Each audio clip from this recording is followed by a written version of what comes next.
All right, you guys ready for the countdown? Yeah. Let's do it. All right, in 3, 2, 1, record. All right. And we're live. All right. Here we go. All right. Hello, everyone, and welcome to That Pixel Life. This is episode 33 for December 6, 2018, and we are opening up the Christmas season by discussing more new releases like Red Dead Redemption 2's online beta, some more Darksiders 3, some Spyro, and a couple industry topics along the way. So let's get started. My name is Josh Faulkner, Zach Anderson, there's multiple Zachs, apparently. Zach Lord, Anderson is here. Lord, Hi, Zach. I hope there's not more than one, but Yes.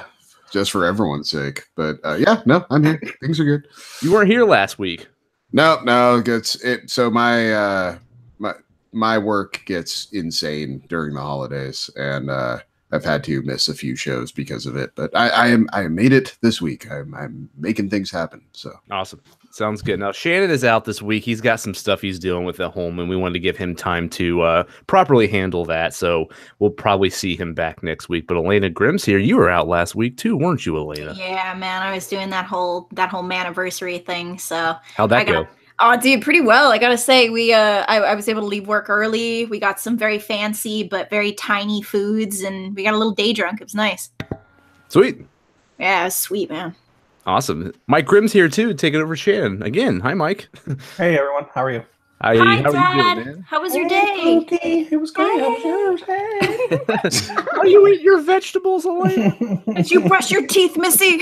She checks on me more than I check on her, so it's role too reversal. true. Oh my god. Just Did you reminds drink me- water today? this reminds me of like when I used to hang out at your guys' house, and you would laugh about the Beavis and Butthead Pantera thing. Like, go to your room, Pantera. We made that Your joke. stepmother with respect, Pantera. We make that joke every time we hang out. Is that when they do the music video? Yeah. Yeah. And I want to say it was treat like your stepmother with respect, Yeah, Pantera. it was, it was like the video for "I'm Broken" or "Why" Yeah. or something like Yeah. that. But yeah, or my love, or what? Yeah, Yeah. it was, it was This something beer's from warm, that. Pantera. Yep. Something from sucks that that- era. It sucks Oh, that they couldn't shit. put those on DVD, like with the. Oh, I know, because I it's so know, much better man. like that. I still get the DVDs, but I mean, Yeah. yeah, I have like the music makes it all. experience, like the 3 like experience sets where they're not like full seasons; they're just like a collection of episodes Yeah. on 3 different sets. Very Like, good I have set. those. That's like But- a staple in the grim comedy like Oh album. man, Like I loved Beavis and Butthead. I still do, man. I've seen the movie so many times that I could Yep. probably recite all of its dialogue. But the without the videos though, the videos are really what made that show. Yeah, Like, I It was don't a nice like how break from the they- comedy. Yeah, Yeah, I don't like how they brought it back and then tried to do like reality show commentary instead. It Yeah. wasn't very funny, and that was a good. I gave that an A for effort. I thought that was like they wanted that to be a step in the right direction. It was just a miss for some people. yeah, so. they're trying to like modernize it a bit, and Yeah. it just didn't work for me. So, I mean, if it's not them trying to figure out what the hell is going on in Morbid Angel's God of Emptiness video, I'm not interested. yeah, absolutely. Well, head on over to thatpixellife.com if you want more from us, including all the links that you may be interested in, like following us on Twitter at thatpixellife, subscribing to us on YouTube, joining our Facebook group to chat games with us on a daily basis, subscribing to our Patreon page if you want to help fund the show, and also links to every single podcast platform we can be found on. Now, just give you guys a little update here. Moving into 2019, we want to change some things up a bit and kind of evolve that Pixel Life and do more things with it other than just a podcast. And one of the things that I'm dedicated to is writing more articles for our website. The website in its current form is just sort of a marketing tool, I guess you could say, for us, just to kind of have a hub for people to go to for all things that Pixel Life. But there's a space there for writing articles that I have always wanted to do. I just didn't have the time for, and I'm going to make a better effort at doing that. And saying that, I put an article up today about my thalassophobia and battling my fear of underwater levels and stuff in games. We've talked and joked about that several times on this show, and I actually kind of explained it in that article, so you can go check that out. And there'll be more of that, a lot more of that going into 2019 as well. So keep an eye out on that stuff.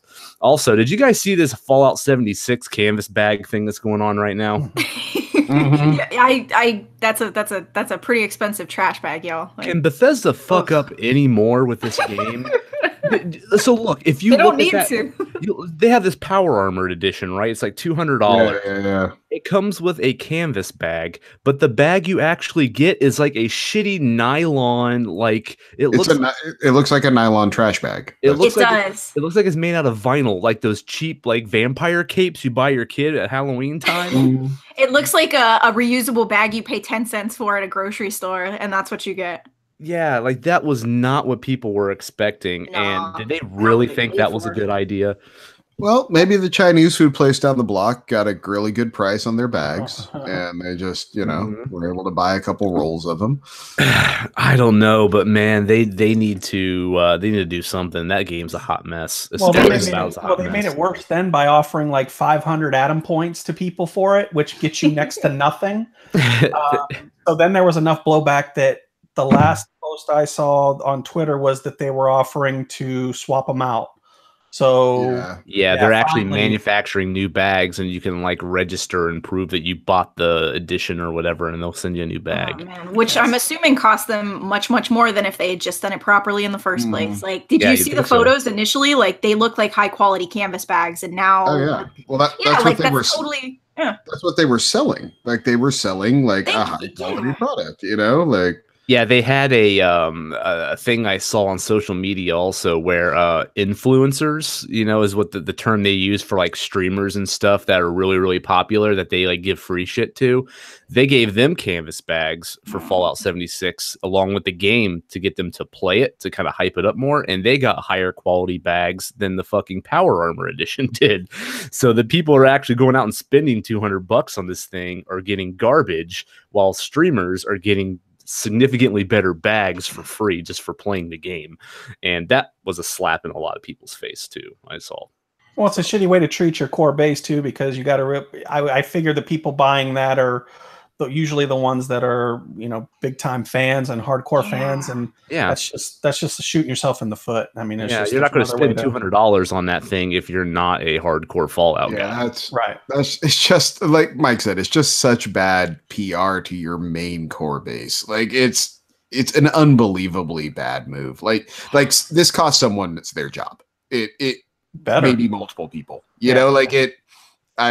Man, it's just such a horrible misstep. I can't believe it went through. Like, that's the thing people don't understand.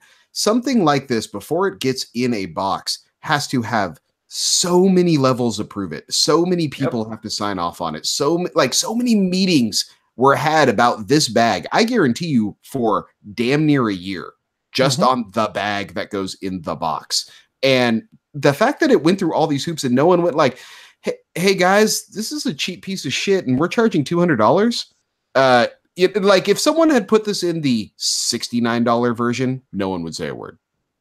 They would just be like, yeah, it's a piece of game trash. It comes with these things. Right. No one would say a word. The fact that it's in the $200 set and it had to jump through all these hoops to get there it's mind-boggling. I don't understand how it happened, because Bethesda is not a fly-by-night company. They're so. Yeah, well, it sucks too, because the people who bought it aren't. I mean, I would think that they aren't doing this again, And it's like, wow, way to really punish your just like my dad said, way to punish your core demographic. Like, they're not going to do this again. Like, I'm not going to spend another $250 when you treated me this poorly the first time around, And I understand it's part of a set, but it's like, dude, I paid $250. It's 200, I think, but same point. Dude, that's nuts. Like, if you're paying that much, if you're paying $2 bills out of pocket, you better give me some quality stuff. Like, I'm a fan, and the level of arrogance. The arrogance just the company has, and they thought they could sneak it past us too. Well, and maybe you could in '86, but the internet, hello guys, people are going to complain, and it's not going to be hard to figure out that there are a lot of people who felt slighted. I didn't think about that. And by the way, the internet, the thing this entire game is based on, like this all an online, like people aren't going to have their headsets on, being like, "Hey, bro, do you see this piece of shit I got in my box?" Exactly. Come on, man. Yeah, it's like if they couldn't have planned it any worse. Like they had to actively sit down and say, okay, how could we really fuck ourselves up so bad? And they've hit every level. I don't know. I mean, it's bad enough that they sent the game out to die, basically. I mean, they released that letter 2 months ahead of time. That was essentially just like, hey, this thing's coming in really like a hot piece of garbage, but it's the kind of game it is. So you guys are cool with that, right? Right? Yeah, we're fans. It's fun. It's fun. Yeah. I mean, when the head of the game development for Bethesda is releasing a letter saying basically like, I know it sucks, but we'll make it better after we release it. Like, whoa, that was a thing? Really? This is the first I've heard of this. Oh yeah, you can look it up. It was like 2 or 3 months ago. Bethesda released like an internal thing. No, it was a PR statement for release, basically saying that like, hey, these type of games have a lot of bugs, and our games normally have a lot of bugs, so you can expect this to be kind of bad, but we're gonna work really hard after release to support it and make it okay. And it's like, but that's why I bought it. And the gaming public is kind of forgiving in that. Because there are games that release broken and they become something after the fact. And yeah, maybe I make things worse by doing that. Maybe I shouldn't. Mm-hmm. That gives them the power to do what they do. But I think it speaks to their internal knowledge that this thing had major problems and they knew it. Mike, you're like me, man. I think you get that curiosity going, and that's what drives you to go buy. Because I still want to play this game just to see how fucked up it really is. I'm not going to go buy it. Like, I'll probably Redbox it before the year's up just so I can talk about it. Because we talk about this game a lot, but I haven't actually experienced it myself, so I feel like I should. But yeah, I kind of want to see the train wreck, and some people will go out and buy it, or at least on a sale, just to see the train wreck. It's funny, Josh, you say that because I'm kind of on the same fence. I'm intrigued by the game. I kind of want to like the vision of this game intrigues me. That's why I bought it. I'm more into it than I was Fallout 4, like the idea of it. Mm-hmm. But at the same time, I don't want to spend the money until it's ready. But I kind of want to see the total car crash while it's going on. Like if there was a way I could get this, like if there was a way I could get this game for $10 or something, I would totally pick it up right now just to like watch it happen. But I watch live streams of people playing this, and just the amount of laughter that comes out of everyone making fun of it sounds like a good time to me. Exactly, it's almost worth the money spent on it. Yeah, exactly. Yeah, you're enjoying it for all the reasons they don't want you to enjoy it. It's like a mystery science theater. Exactly, that's what I was thinking. Yes. It's crazy. This game's this is probably the biggest blunder this year, I think. It's the biggest big name, for sure. Like, the only thing worse I can think of is that guy that plagiarized all that shit at IGN. That was a beautiful thing, because that's the reason I love Dead Cells as much as I do. So I owe that guy a thank you. yeah, absolutely. Thanks, man. Well, that being said, let's just go ahead and get on to our industry buzz, because we got more to talk about here. Now, let's lighten it up a little bit more before we get into more bad news. But the Game Awards kicks off Thursday, December 6th, which is the day this episode will be releasing, so it'll be that night. There's a lot of goodies to be promised to us that are said to be like 10 games that they're going to be announcing that we don't know of. This year. Did y'all see the thing everyone got today? That was all the video game press got today. No, what's that? Everyone got a sliding into your DMs type message with a pair of big fuzzy orange dice for a game to be announced, and I mean, it's pretty obvious that it's Crash Team Racing. So I'm guessing it's a remake of CTR, which. That game I probably would be all right with a total up-res or rebuilt from the ground up Crash Team Racing. Was that a part of Crash Team Racing? Big fuzzy dice? Well, it was the dice are the color of Crash, basically. Oh, and okay. And they're dice you would hang from a rear view mirror. You okay, know? well, these remakes of these old PS1 games are selling like hotcakes right now. Like Spyro's doing pretty good too, as far as I know. Like, what would they go to next? I mean, that would be the logical one, Well, so and the kart racer is one of those things I don't understand why more people don't do. I mean, Mario Kart has the audience all to themselves. CTR was a good game. Diddy Kong was a good game. Yeah, but they never followed up with them. There was never a PS3 CTR or anything where it seems like that would have been a really easy franchise to iterate on. Yeah. And they just left it alone for it. I mean, maybe the original didn't sell. Maybe I was one of the only assholes that bought it. I don't know. But like I could see that being a relaunch for today's world, because the kart racer is a good market, especially with online racing and stuff. And it's Nintendo's alone right now. So well, Sonic All-Star Racing was pretty good. Didn't it get some kind of audience? I love that game. That is a great call. Sonic All-Star Racing. Yeah, they got one coming out next year. It's just Sonic characters though. It's not like all the Sega stuff. Yeah, it works well with the cutesy. It works well with the cutesy characters. Like for Crash, it's like that's perfect, man. Like just mark it on that. Like benefit off that. That might be. I call Big the Cat. I call Big the Cat. Yeah, can't wait to go fishing when you're done. I actually think that's that was such a great pull. I'm sorry, I have to stop. Like going fishing, that was so good. I didn't bring attention to that. That was great. Yeah, but yeah, that might be their big 2019 remake or remaster, whatever you want to call it, like Crash and Bandicoot, Crash and Spyro were. Oh yeah. So another big rumor is that NetherRealm is going to be announcing Mortal Kombat 11. So that's interesting as well. I think we're due for a new Mortal Kombat. So I'm on board. Yeah, I'm on board. Give it to me. Yeah, I wasn't the biggest fan of 10, but I didn't hate it. But I didn't love it. 9 was better than 10. 9 was definitely better. 9 was probably one of my favorite games from last gen. So I love that game to death. It's like we're talking about Final Fantasy games all of a sudden. Yeah, really. 9 is better than 10. So yeah, I mean 10 games we're talking. There's a lot of rumors. So we don't really know. Another rumor is that Dragon Age is going to be one of them as well. So I don't know. I hope that's no. I wish. Yeah, I heard there's not going to be one for 4 years now. But, yeah, I heard that they were going to announce it, but it's not. It's still like a few years away. Yeah, still like several years away. But it's on that Crackdown 3 release schedule. Yeah. It's on there with Final Fantasy VII remake, so they'll come out around the same time. But there's also a Swedish company or something that they posted a picture of Metroid Prime for the Switch. I heard that. I heard that there was the photo or something. Yeah, there's a rumor that Prime 4 might show up, and there's a rumor that a Prime trilogy collection might show up as well for Switch. How would you do that? Because I mean, I don't see the Prime games don't really work in a twin analog stick world, do they? Well, the first two did. The first two were on the GameCube. They didn't have motion controls. Yeah, but the GameCube only had one analog stick. No, it had two. Did it? It had two. I just saw one recently. Oh, I'm thinking in 64. Yellow knobbies, yeah. The whole CC. I like that stick, by the way. Plus, they made a 3DS version that you could do. It was pretty cool. Little Hunters one or whatever. Yeah.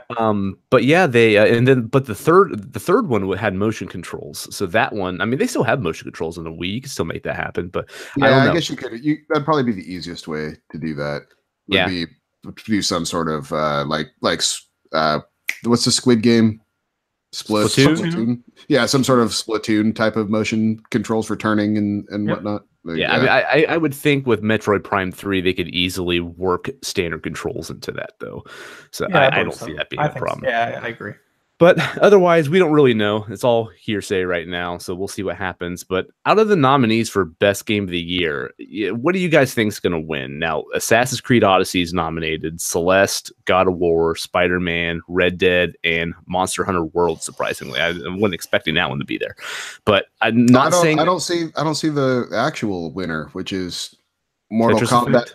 No, Mortal Kombat 11-2 with the Dress Fierce fighting system. That's going to be the winner. Yeah. Oh my god! I would buy that shit in a heart. Dude, I'm not even joking. God. If I announced that, like, I'd be like, yeah, all the money, just the $200 fucking Dress Fierce collector edition. Great. I'm sold. Give me a shitty bag. I don't care. Shitty bag. Give me two shitty bags. With a scorpion spear that breaks as I take it out of the goddamn box. Yeah. Give me all that. Get over here. Yep. So for me, that's like all Alaina wants now.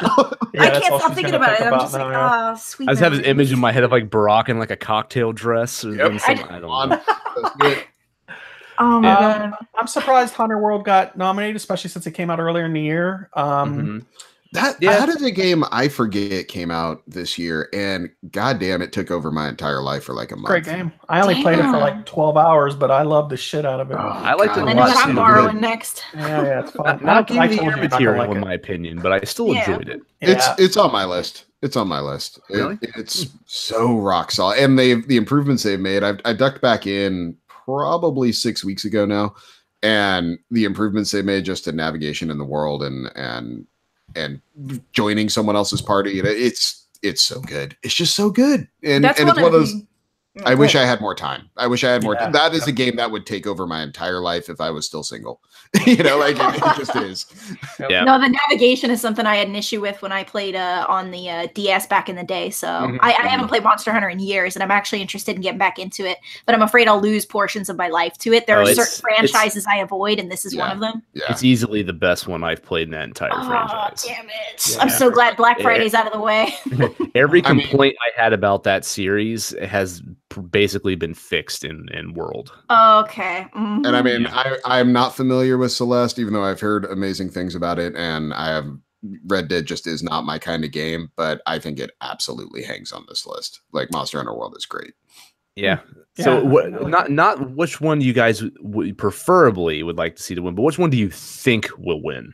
God of War. Red Dead. No. What? No. So I was listening to many tens. It's dude. impossible for it not to win. So I was listening to the podcast last week, and Shannon mentioned something about how, like, you know, it almost shouldn't be included considering how recently it came out. And I'm kind of on board with that with him, because I feel like the hype is still very fresh, and we've all like kind of seen and experienced firsthand how that can kind that your judgment. Like you know the what honeymoon I mean? period's still That's there. what I'm saying. We talked about that the last time though. The same with Oscars. Like movies always get released in That's what I'm saying. Oscar bait gets released in December for the January season. I agree with Shannon, though. I kind of feel like it should be in a different way, to where I'm not saying Red Dead shouldn't quite be included, but like let it die down a little bit. Like we're all still on that hype train, you know? I kind of feel the same with Mike, though, that I think it's almost foretold that one's going to win. Just the buzz on that game was so high. But the only game I think that really gives it a run is God of War. I agree. Because when God of War was released, it also had that same amount of hype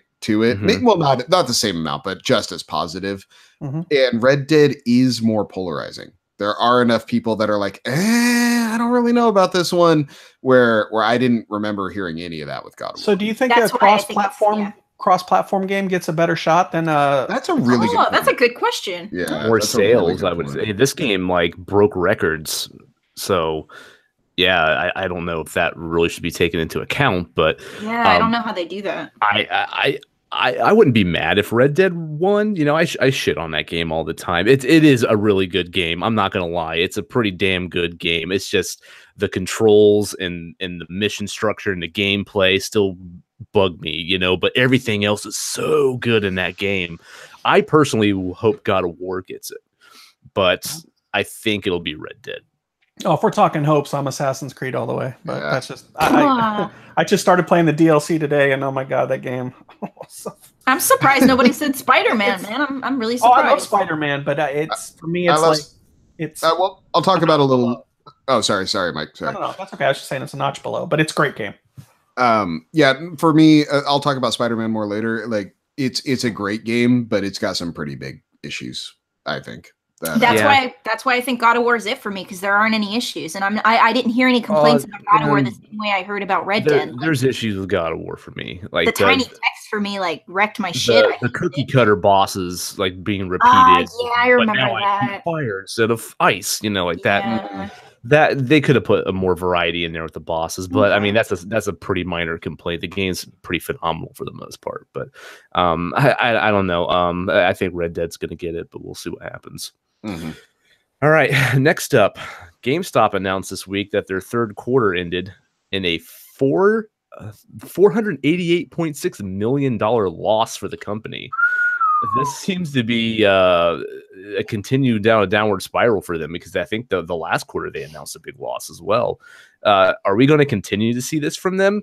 Was this a mistake transitioning into this half game, half collectible thing for them to try to curb, you know, the digital sales and the loss on those, or the digital down was the main culprit here? What do you guys think? So I don't pay attention to GameStop, but when was do we know the last quarter they made money? I mean, are they a sinking? I assume they're a sinking ship now, but I mean, is this something that's just happened within the past year, or have they been losing money forever? This year was the one that I really recall seeing a lot of stuff about them losing money.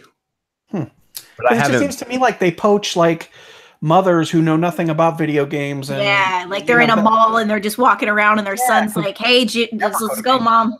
I only go to GameStop for certain sales when they have a really good sale, which is rare, and they try to push other things on me. Yeah. I mean, I go there 3 times a year at best. Not on me. But it depends on the price. That's how I am. But so it does, but just sometimes. Yeah, it just depends. Yeah, I went to that magazine subscription. Yeah, no. But I mean, I got to think that at some point it's a dying company. I mean, what was that company called? Like Babbage's, or it was like Babbage's. Oh, it's called Babbage's. Babbage's. So I used to go when I was Alaina's age. I used to go to the malls in Ohio, and that was the place. And then it wasn't the place. So it just seems like that's the way it's going. Did it happen like overnight or something, like where it was just like gone in a snap or something like that? They bought them all up. Yeah, I'm pretty sure GameStop bought all the Babbage's. Yeah, Babbage's, Software Etc., EB Games, they bought all of those. Oh, I remember EB Games. Damn. Funko Land, they bought Software Funko Etc. Land too. Yeah. I don't know. I mean, obviously digital sales are hurting them. Yeah, even though that's definitely a big one, especially because the sales are killer a lot of the times on digital games. But I think they tried to, sort of make up for the loss by selling all these collectibles, and most of it's junk. I walk in there and I don't want half of it. Most of it's Funko Pop shit, Oh my god, I'm so sick of Funkos at games. It's crazy how much they push those. But I don't know. I mean, I have the only time I ever go to GameStop is if I want to unload a bunch of games I don't want anymore to try to get something for free. And that's where they're down. Apparently, they're. I was reading that they're like 13% down on pre-owned goods being sold, and that's like their bread and butter, from what I remember, man. Like when I was living on a budget and I wanted a new game, that's where I would go to buy a pre-owned. That's the place to go to buy a pre-owned game. You know what I mean? And I was hearing that their sales are up for hardware, but at the same time, like you need to take into account everything. And I was thinking about the 50-50 ratio for collectibles, and 50% collectibles, 50% games, and I think maybe a 75-25 would have been a better bet for them, because you're absolutely right, Josh. Some of these collectibles are just like throwaway trash almost sometimes. I mean, we just talked about the bag. It's the nylon bag of collectibles. How many fucking Super Mario mugs do we need on the store shelves? How many collectible Yoshi plushies do I need, or some Funko Pop of a Gears of War character? Like I don't know, Harley Quinn or something. Yeah, and some people may want it, but it's a niche market, But I think it's indicative of the gaming market as a whole. I mean, you look at the second biggest convention was always for the GameStop managers outside of E3. Like that was like the second biggest time, or not convention, but trade show, was always for GameStop managers. And now E3 doesn't really matter anymore. And I think it just speaks to brick and mortar as a whole for this industry not mattering. It's all shifting. Gabe Newell was the one that was way out in front of it. And it's all shifting towards that way. And, the puck is going to no brick and mortar. That's just where things are headed. And the publishers are pushing for that shit, and the console manufacturers, because they cut out the middleman. Well, and then used games, because when GameStop's selling used games, publishers don't get a cut of that. Yep. Yeah. So that's a huge. That's always been a threat to them. Yeah, and then they also have competition, because I know Amazon and Best Buy do that stuff, and other companies have, some GameStop, them crashing just seemed like an inevitability. And they didn't help themselves with certain things they chose to do and how they operated their business when there was a lot of bad word of mouth. And I don't see opening games and selling them as new, and all these practices that they had, that it was just left that's a bad the taste ultimate no. Oh my god, I didn't even know about that. Yeah. There's many times where I went in to buy a game and they try to give me the gutted one and sell it to me for full price. Yeah. Wow. What's with all those malicious tactics and this market? You guys give me the used price for that and I will absolutely buy it, but I am not, I always just said no. And now given, you see online when people are just cussing out GameStop employees for that. I'm like, no, I don't do that. I just go, no, thanks. Don't want it. I'll go buy it somewhere else. Most of the time their used prices was $2 less than their new. So let's say a game is $29.99 and then all of a sudden it was $27.99 for the used. You're like, I'm good, thanks. Yeah, man, selling $20 copies of a PS2 game when PS4 games are out, and it's like, dude, don't sell me that for $20. Give me that for a $5. Come on. Well, and also to Mike's point when talking about Bethesda, the internet exists now, guys. I know you're turning around, and that game I just sold you for you gave me $8 for. I know you're turning around and selling for $55. I know. Yeah. I can look it up. It's on your website. $8, you're lucky. If you're getting $8 for a game at GameStop, you're in luck. So you were going to get something up front quick. They were going to make some money, in the short term, but it wasn't a long-term business model. But in the world of PayPal and Venmo, I get that shit up on eBay. I get it pretty much just as fast.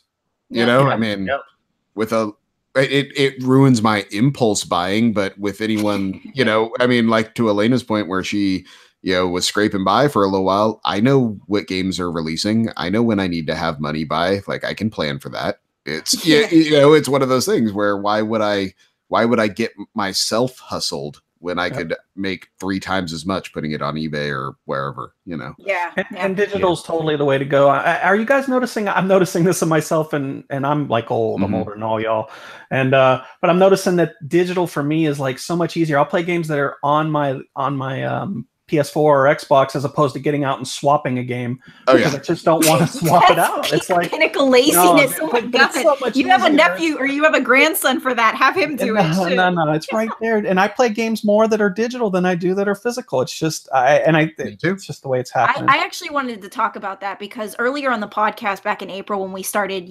talking a little bit about digital downloads, I was way against it. I was like, I'm not down for that. I still want my physical copies. I want to be able to, loan it to a friend. Not have to worry about the cloud and all this and all that. And it just in the short period of like the course of this year, I've really come around, and it just goes to show how quickly mentalities can change and how quickly just the entire industry can change in the course of just a short period of time. So convenience is a powerful tool. Oh, dude, I know, man. For me with digital games, what is the most appealing is that I can buy the game early. I can preload it before it comes out. I don't have to wait until I get off work to go buy the game and then fight traffic, come home, put it in the tray, have it download everything anyways, even if I have a disc where the time I actually get to sit down and play it, I'm ready to go to fucking bed. I can have all that shit done before the game even launches. And that is a big selling point. I so many times this year it has happened where it's like, oh, that releases today, and I'll buy it at work and have it downloaded and ready to go by the time I get home. Yeah, it's not even.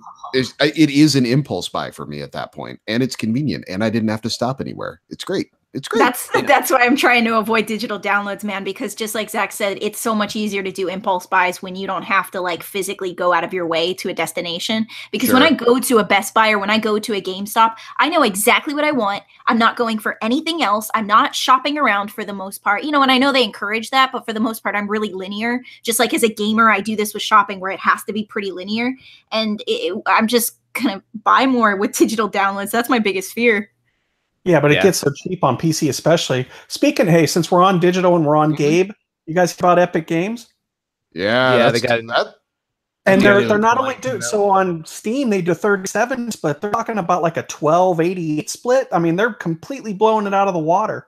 I think Gabe needs to worry about his billions all of a sudden. I mean, he's fine, but you know what I mean. It seems like this is going to be a true competitor to Steam if they do it right. Wait, so give me some context. Give me some context here. What are you talking about?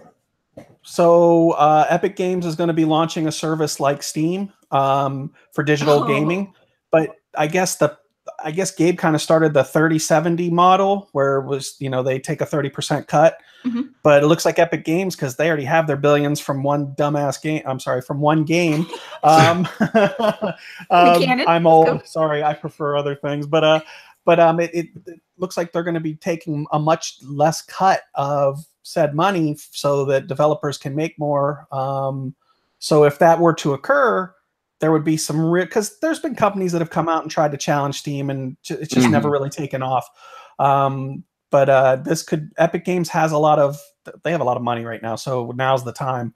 And if they move forward with this, it seems like it could be a real competitor to Steam. 30% sounds like a lot just for you to slap their game on a storefront. Yeah, but that's what they were able to do. But those are the prices. Those are the prices you can charge when you're literally the only service there. Or one, yes, I mean, one of them. For the most part. Yeah, sure, others exist, but let's be honest, no one cares. You know, exactly. You should be floating around the 10% line, in my opinion, on that. Well, well, that's what Epic's doing. I think it's 12 is what they were saying, which is infinitely better than what Gabe's doing. So it should be interesting. I have no allegiance to Steam. Like, bring it on. Do something better. I'm cool with that. Sure. Don't get me wrong, I love Steam. I love my $5 sales of games that are 3 years old that I never got to, and I love the fact that I have about don't play. I love that I have 600 plus games. I have about 650 games on Steam, and I've played about 130 of them. I have. Let's see here. I have. That's like numbers, Dad. You're like, I know exactly what I've played. There's an app you can run, or there's some software you can run. It'll tell you everything about it, like instantly. Oh, dude, for me, it's just Stardew Valley forever. Like I just play Stardew Valley on Steam, and that's about it. I still need to beat Undertale. I'm looking right now. I have 348 games on Steam, and I probably played maybe a quarter of them. Yeah, I'm up to about 652. It's so easy. Well, but it's also all the Steam keys you get from. I got Humble Bundle. Yeah. I mean, it's a lot, and I guarantee you, I've probably paid full price on 3 games, maybe. So I mean, with PC gaming, it's just different. I tend not to buy things immediately. But only very few games. So I get them cheap, and a lot of them I don't play, but a lot of them I get to. And for me, I always look at Steam as when I retire. I don't care if a game's 20 years old. I'll still play it. Now I will eventually, if I make it that long, I will play every one of them just to try and say, okay, like Josh, we got to try them all, except Pokemon. I won't try that one, but I got to try them all otherwise. Are you an RTS guy at all, Mike?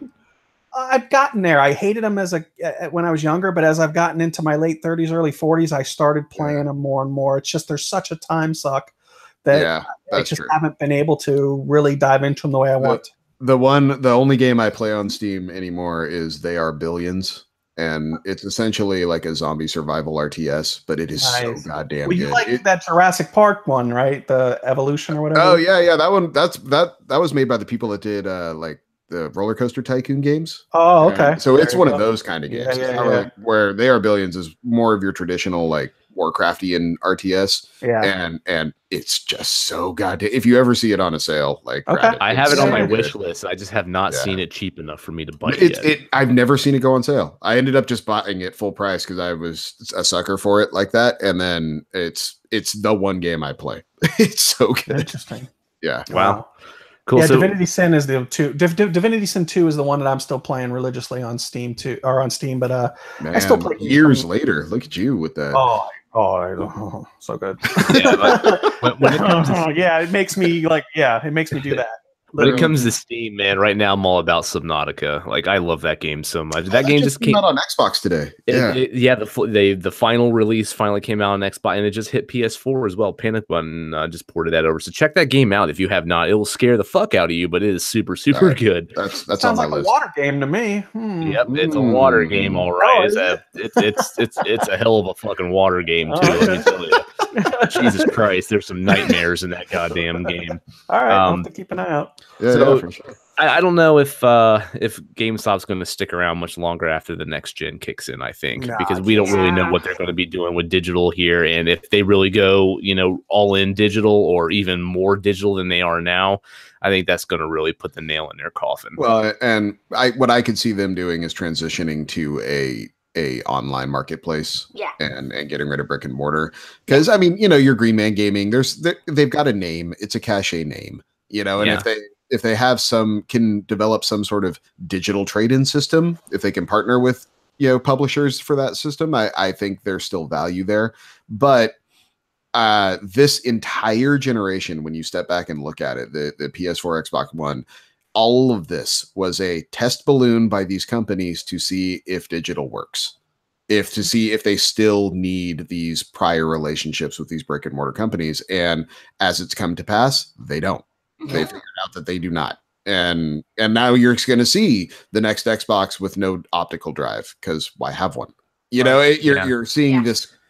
That is going to come. I guarantee you that'll come. Aren't they already going to release an Xbox version without an optical drive? That's the big rumor, but it hasn't been confirmed yet. So it's coming. Like it's just a matter of time. I'm still waiting for them to pass off the savings on to us too, because they still pay for packaging and discs and stuff, that they're selling out, and they can't significantly lower the price of a digital game and not the physical copy, because then the retailers would get pissed off and they wouldn't sell their consoles and shit.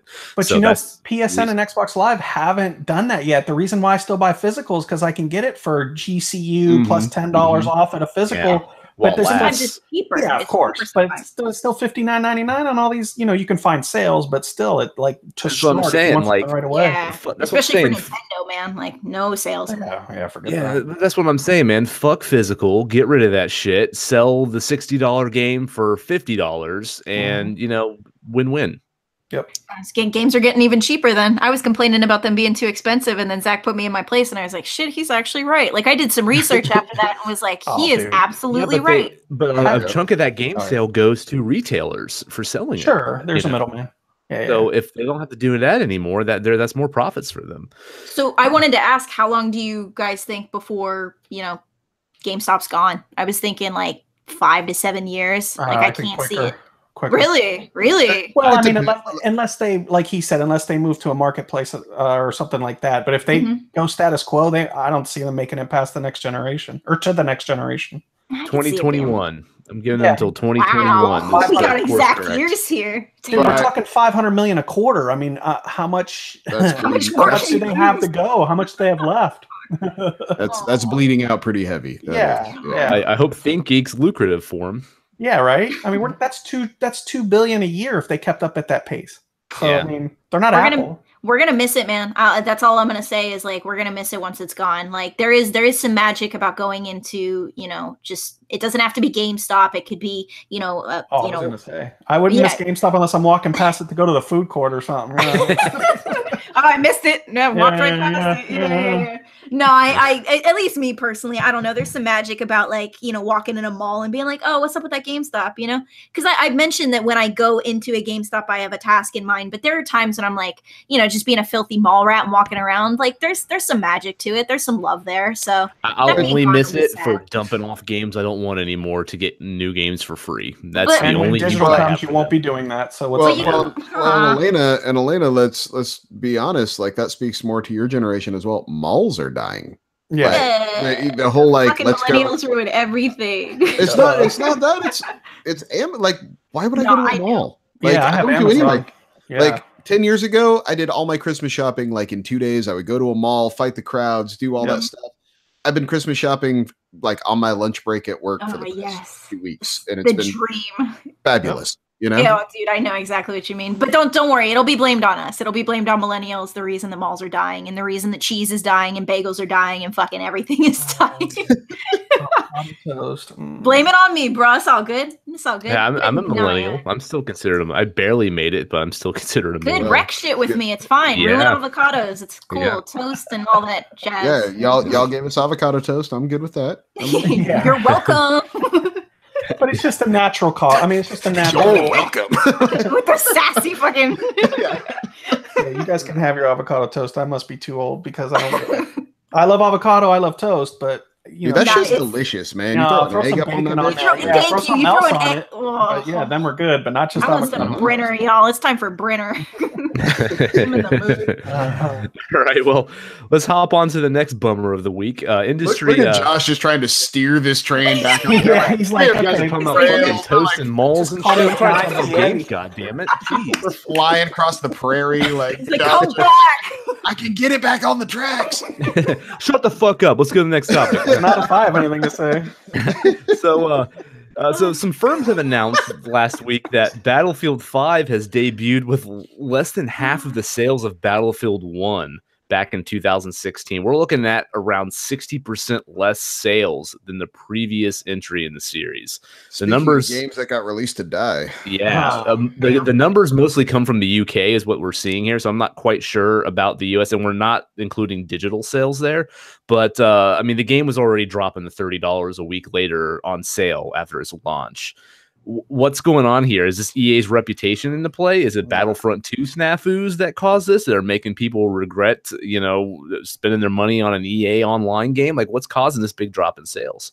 I don't think of Battlefront when I think of Battlefield. I don't correlate the two, so maybe others do. I'm with you. I think they're both the same, except one's Star Wars, one's military. Well, I guess in a way that's one's got fucking lightsabers, the other one's got Nazis. But I get what you're saying, but I still don't correlate the two. For me, it's more of it's kind of the oh my God, I can't even, Call of Duty effect. It's just, you keep pumping them out year after year. Like even like sports games, I don't keep buying them year after year. And I've probably played more Battlefield than all of you combined. I love the series. I love the sound. I love I love all of it. I love the team-based way of battling online as opposed to Call of Duty, which was more just, you know, everyone had the same kind of thing going on. But I didn't even buy it right away. I bought it when it got the $30. So it's just, you can't keep pumping out the same thing. There's going to be gamer fatigue at some point. And this is just, for me, it's just gamer fatigue. I totally think Battlefront 2 had something to do with this. With them launching out of the gate in such a bad state, I think people were leery of it. And they should be, because Battlefield 5 is not a complete game. Yeah. You play that game, it's buggy as fuck. Half of the shit in the menus aren't even available for you to play. It says coming later in December, and November, March, and like all this stuff. March of 2019, the release in the Battle Royale. Like, are you serious? Yeah, like how do you not in today's world? How do you not launch with the Battle Royale? Like that too. They could have get rid of the standard Battlefield mode and launch with the Battle Royale and say it's the beta. And that would have been a better business plan than what they chose. It goes back to, how is a company this big with this many people working so diligently? Like, it's buggy as hell. People poured years into this game. You know, like so many hours of work and hard labor went into making this game, and like the bad decisions these companies make along the way, as far as release schedules, it was a bad time to release it. It was a bad modes. Like how does it get to this point? It's stunning. It just makes no sense. It's sad too, because the game has a lot of potential. It is really fun when it works right. And it looks amazing. I mean, it always has the best sound. It always has the best sound. The sound is always the best in that game. Yeah, but it's not much different than Battlefield 1 from what I play. I mean, there's definitely some big changes there that I welcome. Like, but you know, how my argument more of the same. I mean, not to say that I'm sure I think it's split down. I think more people, or some people think like you with the Battlefront 2. I don't even think of Battlefront 2 when I think of Battlefield 1. So I think it's a combination of the two, maybe. But for me, it's gaming fatigue. It's the same thing over and over again. And DICE and EA, they tend to release things. No, they don't tend to. They release things that are broke out of the box. Yeah, whether it be netcode or, you know, there's always problems with it. And that was another big thing for me. Is like, I'll wait till they get it right, and then I'll buy it. You know? So it is EA's reputation. You're like, okay, I'm kind of going to wait, see for this game to like kind of figure itself out and then go from there. Is that kind of where your mentality is? It's partly that. But like I said, I didn't think of Battlefront 2 at all, but I just didn't put 2 and 2 together. It's just, for me, it was a combination of, and I think it's also, there's so much competition. There's so many games out. Like I have like 50 games staring at me right now. I'm looking at them right now, and I can't play 45 of them just because I don't have the time. So it's like there's just so much out there that it's going to be hard to keep the sales up every year when there's more and more to buy. Yeah, especially when you're so similar to your predecessor. Yeah. You know, because this game, other than a couple things, it's very similar to Battlefield 1 to me. Well, and I don't think you can overlook the fact that its biggest competition is free. I mean, Fortnite, it took a chunk out of everyone's first-person shooter audience. Everyone's. Yeah. And, are people who are playing Battlefield really playing Fortnite? I just don't think they're going... Younger kids. I don't think are they playing PUBG? Or they're playing PUBG? You know, PUBG, I can see that. But I don't know, maybe. I mean, it makes sense just thinking of it from a numbers game. But I mean, free 99 is a great price. That's what I was thinking, man. Like your parents might not be like, as a kid, your parents might not be so susceptible. Those kids are spending more money than that, though. That's the thing. I mean, I'm Logan's already ignoring spent over that. $150 on that game because I need to have this, I need to have that. Yeah, my nephew's just like I was when I was younger. Dad, you know, peepaw, can I get this? Can I get this? Like that game is predatory, dude. The way they do things is predatory. I've seen it a little bit. You got to be careful for that. No, they really piss me off. No. You guys know how it works, right? They release something and then they get rid of it, and then then the kids want it because they either didn't get it right away or go. And then the battle seasons and just the battle passes and it's just awful. In Fortnite's defense, and we're getting a little off topic here, but Overwatch does shit like that too, where they'll release stuff temporarily and then be like, you can only get it next year. And I understand it's all in the marketing, but it's also the core demographic. It's mostly young kids, and young kids have the mentality of needing it now versus older people playing Overwatch are like, I don't care. I can get the skin in 6 months. It's not a big deal. So but with the whole thing with I do think they're pulling a little bit. The Battlefield kids are going to Fortnite. I was thinking about it from a parent's perspective. Like, if you don't know any better, and most parents do at this point, like, don't get involved in Fortnite. Your kid's going to become a little banshee. No, sorry. they do. Sorry, I've seen it firsthand. It's nuts. But I could see it being appealing for parents to be like, look, I don't want to buy you this $60 game again. Just play Fortnite. Next thing you know, the kid's hooked. So and they're spending more. No. The thing is, I'm not even getting into that than you do on Battlefield. I'm not even gonna get into that. I'm just thinking from a parent's perspective. Yeah, for sure. But I'm just saying that's the kicker. You think you're getting something for free, and you're ending up spending more on it than you are for a Battlefield game. Yeah, it's a fun trap. And next thing you know, you're launching game services that will host games, and you can pay better now profits. If anything good comes out of it, then I can live with that at least. If that becomes a real competitor to Steam, then at least something good comes out of that shit game. Yeah, I still hate that game. I hate that game so bad. Y'all. Logan makes me play it with him sometimes, and I hate it. I hate everything about it. It turns into a tower defense game at the end. It's like, let's build something to try to live. That's kind of the appeal, bro. Like, that's one of the more appealing factors when it comes to stand out for sure. Yeah, compared to PUBG, it's a completely different. At first, I was like, this is a PUBG clone. I wanted to build something. I'd play tower defense. It's wow. But what if you want both, bro? What if you want a battle royale, like build a mountain kind of thing? And definitely play shit. Fortnite. Sorry. You're so fucking mean. I'm sorry, Zach. Battlefield. Yes. So I think one thing, I think another, but I think it's a combination of both. I think some people obviously look at the Battlefront thing. Some people look at the fatigue of it all. And then I think there's just a lot of competition. What games? Look at even Call of Duty for years just declined to crap, and then what brought it back? Battle Royale. Which is why not launching with a Battle Royale is inexcusable for Battlefield. Yeah, at this point in time. Absolutely at this point in time, yeah. But how would they put that in though? I mean, and I'm not saying they shouldn't. I'm just wondering logistically, how would they go about it in that type of setting? I would just build you could do it where bombers keep dropping at highly increased rates, like to make a circle, to keep it. 100 Nazis fall on an island. Oh God. I guess as long as something the map's shrinking in some way, it doesn't really matter. Yeah, it could be something. It could be a bomb. It could be whatever. You could even do it's like an island that keeps all of like Hitler's grotesque super soldier projects on it or something, and you're all like trying to get out. Like, I don't know if they'd go that crazy, but smashing out some unique ideas over here. That's actually kind of funny. Like the whole barrier is just zombies, like Nazi zombies coming closer and closer. Oh, and they're all like holding hands and shit. Yeah. Singing Kumbaya. I just got a text from my girlfriend saying, "Better not let Logan hear you trashing Fortnite." Smiley face. All right, I better be quiet now. Oh God! I guess I got a little animated there. This is what happens. We both have very loud speaking voices. I got it from my father, and like sometimes we'll just get heard in the other room, and it's like, hey, dude. I gotta say though, one thing. Yeah, right. One thing with the $30 drop is, are you serious that this game is already dropped to $30? Like you can not permanently. It was just no. That was a sale right a week after. I guess when I bought it. That is absurd. Like I had this experience with Spyro as well. I think this is just like, trying to keep competitive in the market where they're trying to sell these games as quickly as possible. But like Spyro dropped in price almost immediately. And I understand their sales, but these sales come about more and more often, especially with the holiday season. And to think that a game that came out this recently, you can get for $30. Well, to be fair, Call of Duty, I found for $33. And it's selling well. So, Hitman 2 dropped to 30 after a week also. Yeah. But sometimes it... Okay. Oh, I'm sorry. Is anyone else shocked that Darksiders 3 hasn't?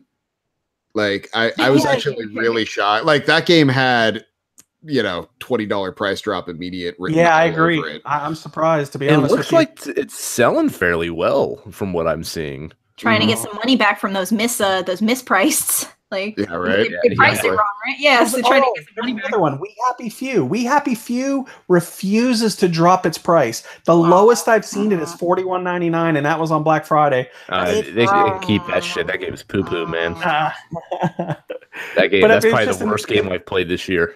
I thought it was okay, but yeah, it wasn't good by any means. Poo-poo. Yeah. It's all right. It's no Fortnite. Well, just to close on this, Battlefield 5, a lot of the stuff that was missing at launch is supposedly coming out this week. And they've been patching a lot. I think it has it has the chance of kind of correcting this, I think. And I think maybe more people will pick it up once it becomes more complete. But that said, it's still sad that the game even launched in that state. And I think they kind of shot themselves in the foot there. It's unfortunate too, because EA's reputation is just going lower and lower. Like, it's just getting worse and worse, man. Well, with little things like this. During E3, they had the worst presentation out of everyone. Everyone just like laughed at what they had to show. Sucks. Yeah, by the way, releases every year with unreleased. Yeah, I'm sorry. Go ahead. Fun fact: I got into the Anthem alpha test, and I get to play that. Oh, what? It comes out this weekend. I get to play it this weekend. So I'm hyped for Anthem. I think Anthem has. I'm not potential. I'm just like everything else. EA. I'm extremely leery of it. I will play it this weekend. I don't think I can talk about it on the show though. I think it's under a strict embargo. Maybe off air, I'll let you guys know how I feel about it. But yeah, but I'm just going with who is developing Anthem? Yeah, because that means something. It's not just that's right, BioWare. Oh, okay. Well, then I would be a little more, because we know we talk about publishers, we bash them, but developers play a role too. So if it's BioWare, I'm with Zach. I'm a little more hyped than I would be. Because a good developer can, I don't know if it and Mass Effect Andromeda says hello. Yeah, okay. There's always, well, of course, you can always find exceptions to the rule, but I think that's a little unfair though, because Mass Effect Andromeda, the whole story around that thing was it was a game that was never supposed to be made. EA kind of made them make it to keep that train coming in, and then they gave them no time and no budget, so they got what they got. I think that's, and Anthem's been in the works for 4 years. I've seen 2 presentations on it. Both of them made me come away going like, oh, they made fun Destiny. Like, I'm on board with fun Destiny. Let's do that, you know? And so I think just to throw it away out of hand because EA's the publisher is bad. I'm not going to do that to that game. I think they have a really good shot of making something engaging. And I mean, while not 100% unique, it looks more fun to me than Destiny is, and I'm on board for that. Okay, so cool. Well, we'll see what happens. Well, I don't know much about Anthem. Just real quick, what is it exactly? Is it like a shooter like Destiny? What is it? It's very similar, class based. You know, you basically have like mech suits that you can tailor and make how you want to make them. They're all adjustable, but it all comes down to a class, and there's subclasses in those classes. And yeah, you're on a planet and you're doing missions to get gear. Sure it's open world. I'm not 100% that it's open world. I think it was.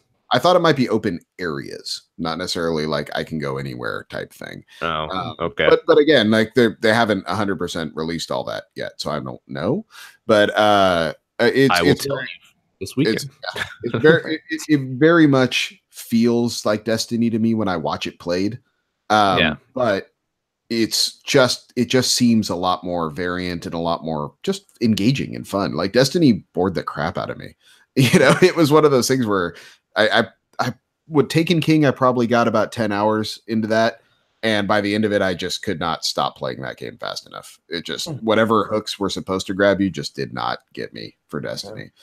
Yeah. And I'm a huge Bungie guy. Like, I still think Destiny shoots amazing. The movement's great. The combat is fun. Like, all the Bungie stuff is there, but good Lord, when you're doing the same goddamn mission for the 10th time, you know, like, it's just, there just wasn't enough of it. And maybe they've changed that. Maybe they've gotten better with Destiny 2, but Destiny 1 burned me so bad I just couldn't be bothered to try it, you know? Yeah. We'll see with Anthem. Hopefully that's the secret sauce they need to make that good. So. And Anthem releases in February, right? Yes. Yes. Okay. Along with starting next year is going to be so rough. God, there's so much good shit coming out. Doesn't Anthem and Crackdown 3 release the same day? I think so. And then Resident Evil comes out in January. And wait, Crackdown 3 is actually going to release? Are we sure? Yeah. Okay. Yeah. And then, the new From Software game comes out in March, and this going to be a rough time. So yeah. All right, let's go on to our weekly consultation. Now, I want to start off with Red Dead Online. Mike, you've been playing this too, right? Yeah. Yep. Fuck this game. Oh, dude, this please do elaborate. Okay. Wow, I wasn't prepared for such a long and witty critique. Okay, so here's what's up with Red Dead Online, okay? I started playing it. I created my character. I made a very ugly looking woman. It seems like every character I made was a very ugly looking person. I tried very much to make an attractive looking woman, and I could not do it. So I made this female character. And the character creator is pretty cool. You know, again, like it's kind of hard to make everyone not look like a redneck on meth, but okay, whatever. It is a Wild West. I created this character. I start out on this, kind of tutorial story thing where they actually have their own storyline that's separate from the single player, which is pretty cool. And it starts off into this whole narrative where this woman breaks you out of prison because someone murdered her husband and she needs someone to go hunt down the people that murdered her husband. And you're the one she picked, and she breaks you out of jail. And that's the deal you have between the two of you. Well, you get out of jail. You were innocent as well. Really? See, the murder. Yeah, I didn't get that part, but yeah. So she breaks you out, and in return, you go hunt down her husband's killer. So you play story missions. There are moments where they'll pull in other players to play co-op with you in story missions. There was one where we had to steal horses with 3 other players, which was pretty fun. Yep. Was roaming around the world doing little side quests. Everything seemed pretty cool, and I'm like, all right, this is pretty sweet. The big thing I noticed though is that I didn't see hardly any other players in the open world roaming around. So I'm just kind of playing little stuff, doing this here and there, and I'm like, okay, yeah, I'm kind of digging this. This is pretty cool. Now the economy is bullshit. There's 2 different types of money in this game. There's gold bars, which is the premium currency that you spend real money on, or you earn it very slowly in this game. And then there's just like the normal money too that you can use to buy stuff that you earn through doing missions or robbing people or whatever. Just to buy like a hat for my character was a ungodly, insane amount of money that I will probably have to grind forever in order to get just for a little stupid hat. And then even to buy like good guns in this game costs like a lot of currency. And I could see this being very pay to win because you could just pay the money for the gold bars and just buy the most strongest weapon in the game you can, and then just blow the shit out of people. So that's concerning. But I know they're already addressing the economy and stuff in this game, so we'll see what happens. But anyways, that's not my biggest problem with the game. Here's my problem with the game. I'm roaming around the world, right? And I'm looking on the map just to see what there is, and I notice there is a group of other players in this field that are all kind of huddled around together. There's about 10 of them. So I'm pretty close to it, and it looks like they're all fighting each other. Everyone just having a big shootout in the field, So I'm like, yeah, what the fuck? I'll go over there and join them. I go in there, and I hop in, and I'm start shooting and running around acting stupid like everyone else is. Then I get a posse of 4 different players. This is a group of players that, the little teams that you can create. You can have up to 7 people in one posse together, play together in this game. And this was a group of 4 people. And they must have been all friends or whatever because they're in a group together.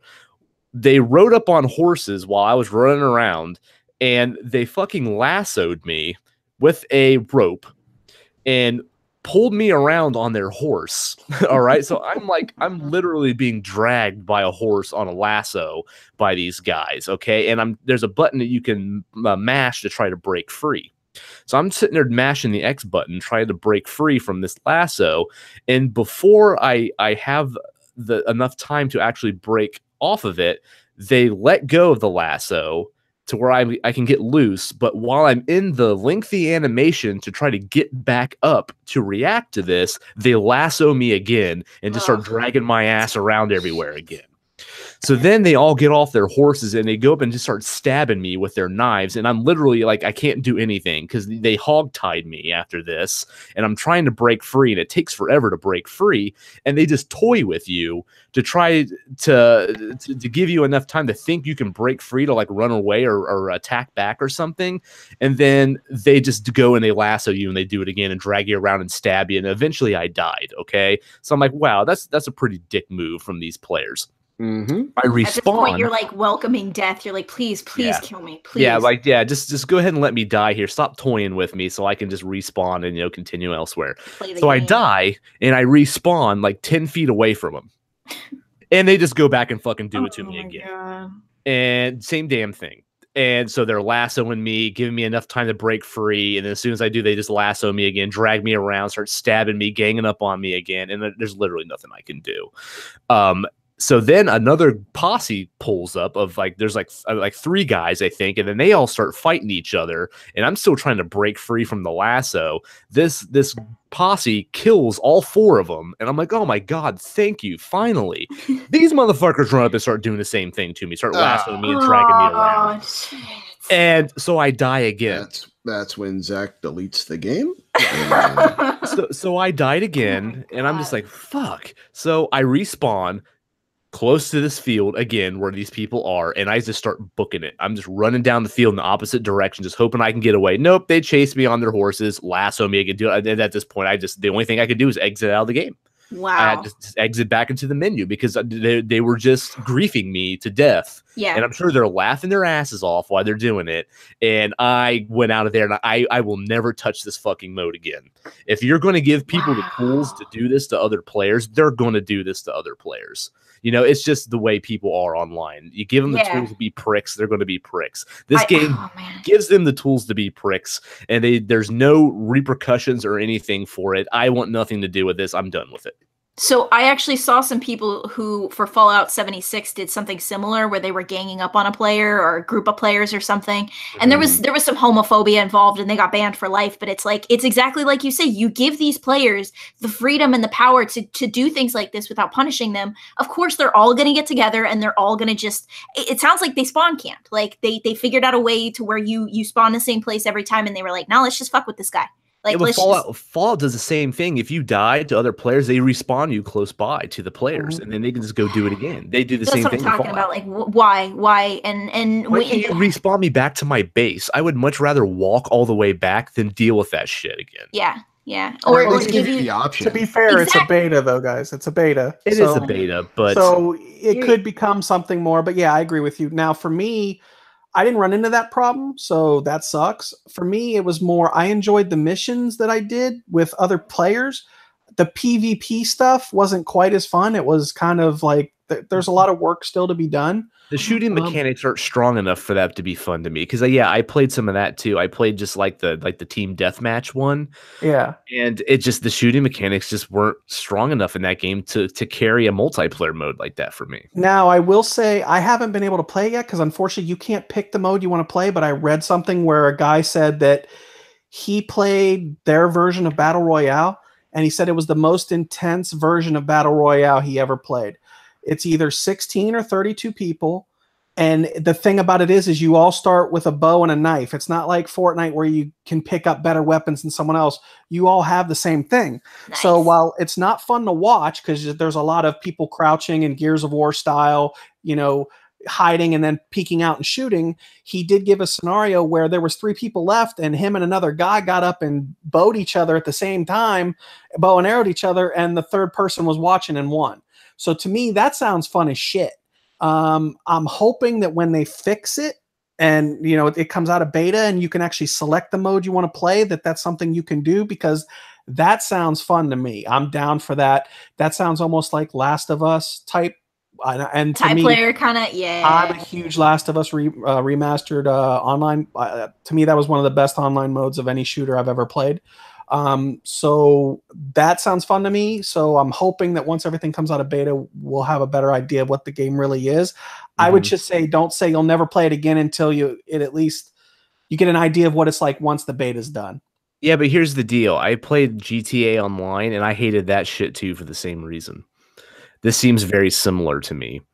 Now, I remember the one time I played GTA Online, I started my character. I got put out in the open world. And I remember I was just trying to walk into a store to buy clothes for my character. And I constantly had people running in and shooting me. I couldn't even complete a damn purchase. It's stuff like that just drives me nuts. If you run into another player, they're going to try to kill you. Wow, Like, GTA's made a ton of money on their online, so I guess there's a lot of griefers out there who love that shit. Yeah, I think people just go in there and just fuck with each other, like, and buy microtransactions. I mean, that's what it seems like to me. This seems like it's going to be very similar, but in the Wild West, and so I don't have much faith in them making this any better than what I experienced this weekend. I agree with most of what you're saying. I'm just saying that for me personally, I'm hoping that the Battle Royale mode is what I've heard it is. I wish I could actually play it as opposed to go around looking for it and hoping to come across it organically.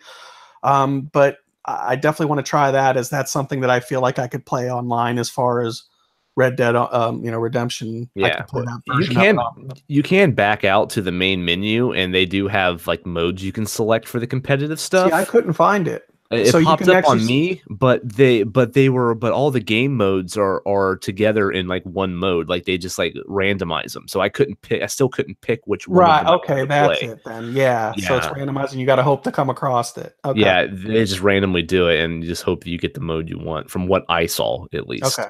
Okay. I'll have to try that then, because I really want to try that mode.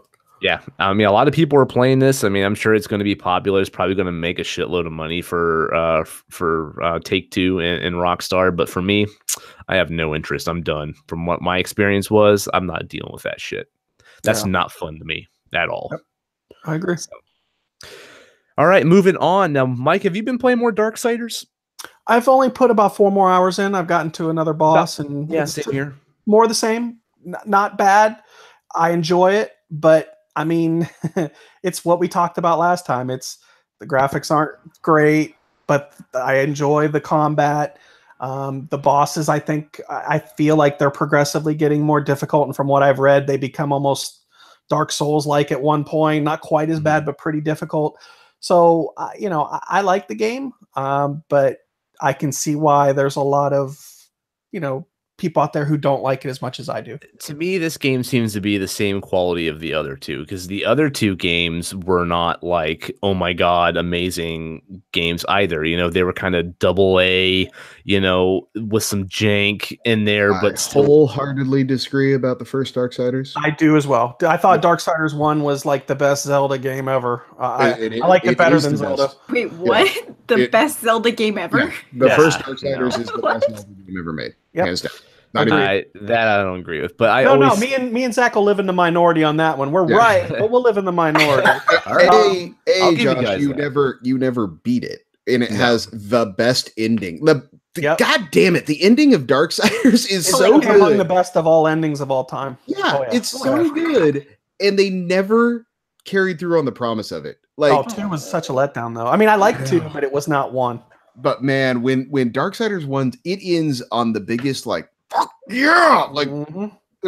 note, and they never cash that chip in, and it's still to this day one of my biggest disappointments. But what I will say, Josh, as far as I feel like 1 was great, 2 was let down, and 3 was kind of a letdown from that.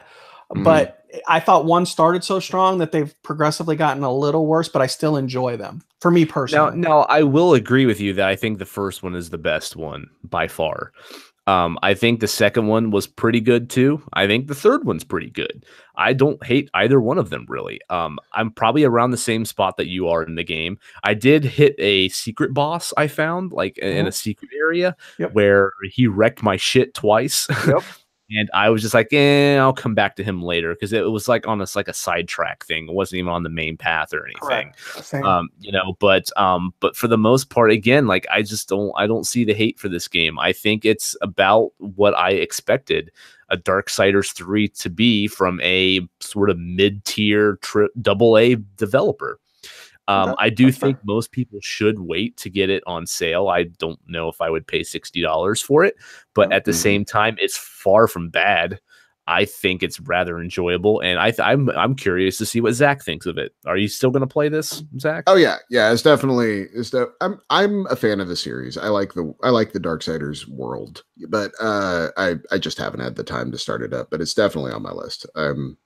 I'm a sucker for these games. As much as 2 was a letdown to me, I still enjoyed the hell out of it. I just thought they got a little too cute with the loot system in it. If they would have none of that. Yeah, if they because if they would have scaled that back, 2 would have been a much stronger game. And from everything I've read and like listening to you guys talk about 3, it sounds like a game I would actually really enjoy. So I'm kind of looking forward to getting into it. You liked Lords of the Fallen a lot, didn't you? I did. I think that's a very underrated game. To me, this feels kind of similar to okay. me. But it still has like a little bit of like Metroidvania-ish, like Zelda-ish stuff in there. Not so much as the first game, but it still has kind of a mix mash between the two, and I think you might dig it. But yeah, I mean, if you guys like these games, give it a shot. Don't listen to these reviews. This is one of the times where I don't really agree with the reviews. I think it's very much worth playing, but maybe at like a $40 or less price. Gotcha. Yeah, absolutely. Now, Alaina, your turn. You've been playing Spyro, right? Yeah, man, it came down for 30, and the first time around, I didn't buy it fast enough. God damn it, Amazon! And the second time around, yeah, you guys. Are you going to join me here in telling Zach that this game is not what he thinks it is? What does he think it is? He thinks I think it's Spyro. Then you think right, sir. Okay. It is absolutely Spyro. It plays like a Spyro game. Like and that's exactly what it is. In my opinion, it's a really well done like remaster. It's everything I imagined Crash kind of wasn't. I heard, I haven't played. I was a big fan of Crash, actually more so than Spyro, I guess. I played Crash Bandicoot way more than I played Spyro. But I heard some bad reviews about those, and this game's great. It's well made, and it's everything I want it to be besides one glaringly bad lack of a feature, which is there are no subtitles. And I don't know how much that was talked about, previously, but for me personally, it's 2018 and that shit is like fucking mandatory in my opinion. And pardon my French, but it's subtitles. Like, but get why? some.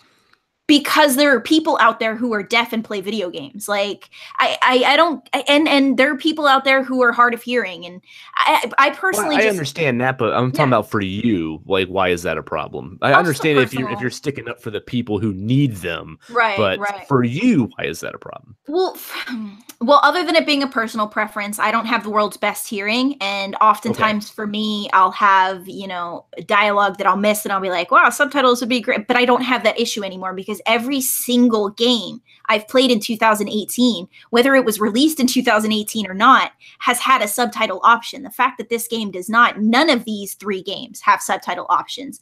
I heard that 2 and 3, I actually haven't played 2 and 3, have dialogue boxes, but in the cutscenes, there's no option for subtitles. And for me, that's offensive. Like, that's like a slap in the face to a lot of people. You know what I mean? I don't know. I wanted to talk to you guys about this. Now that you say that makes sense to me, because when you first mentioned this, I'm like, who the fuck cares if it doesn't have subtitles? But now that you're saying, but now that you're saying, yeah, you're right. Like, there are people that have hearing issues or can't hear at all, and there's times when I want to. I'll either like be playing music or doing something else, but I'm still playing a game that the sound necessarily isn't that big a deal. Yeah.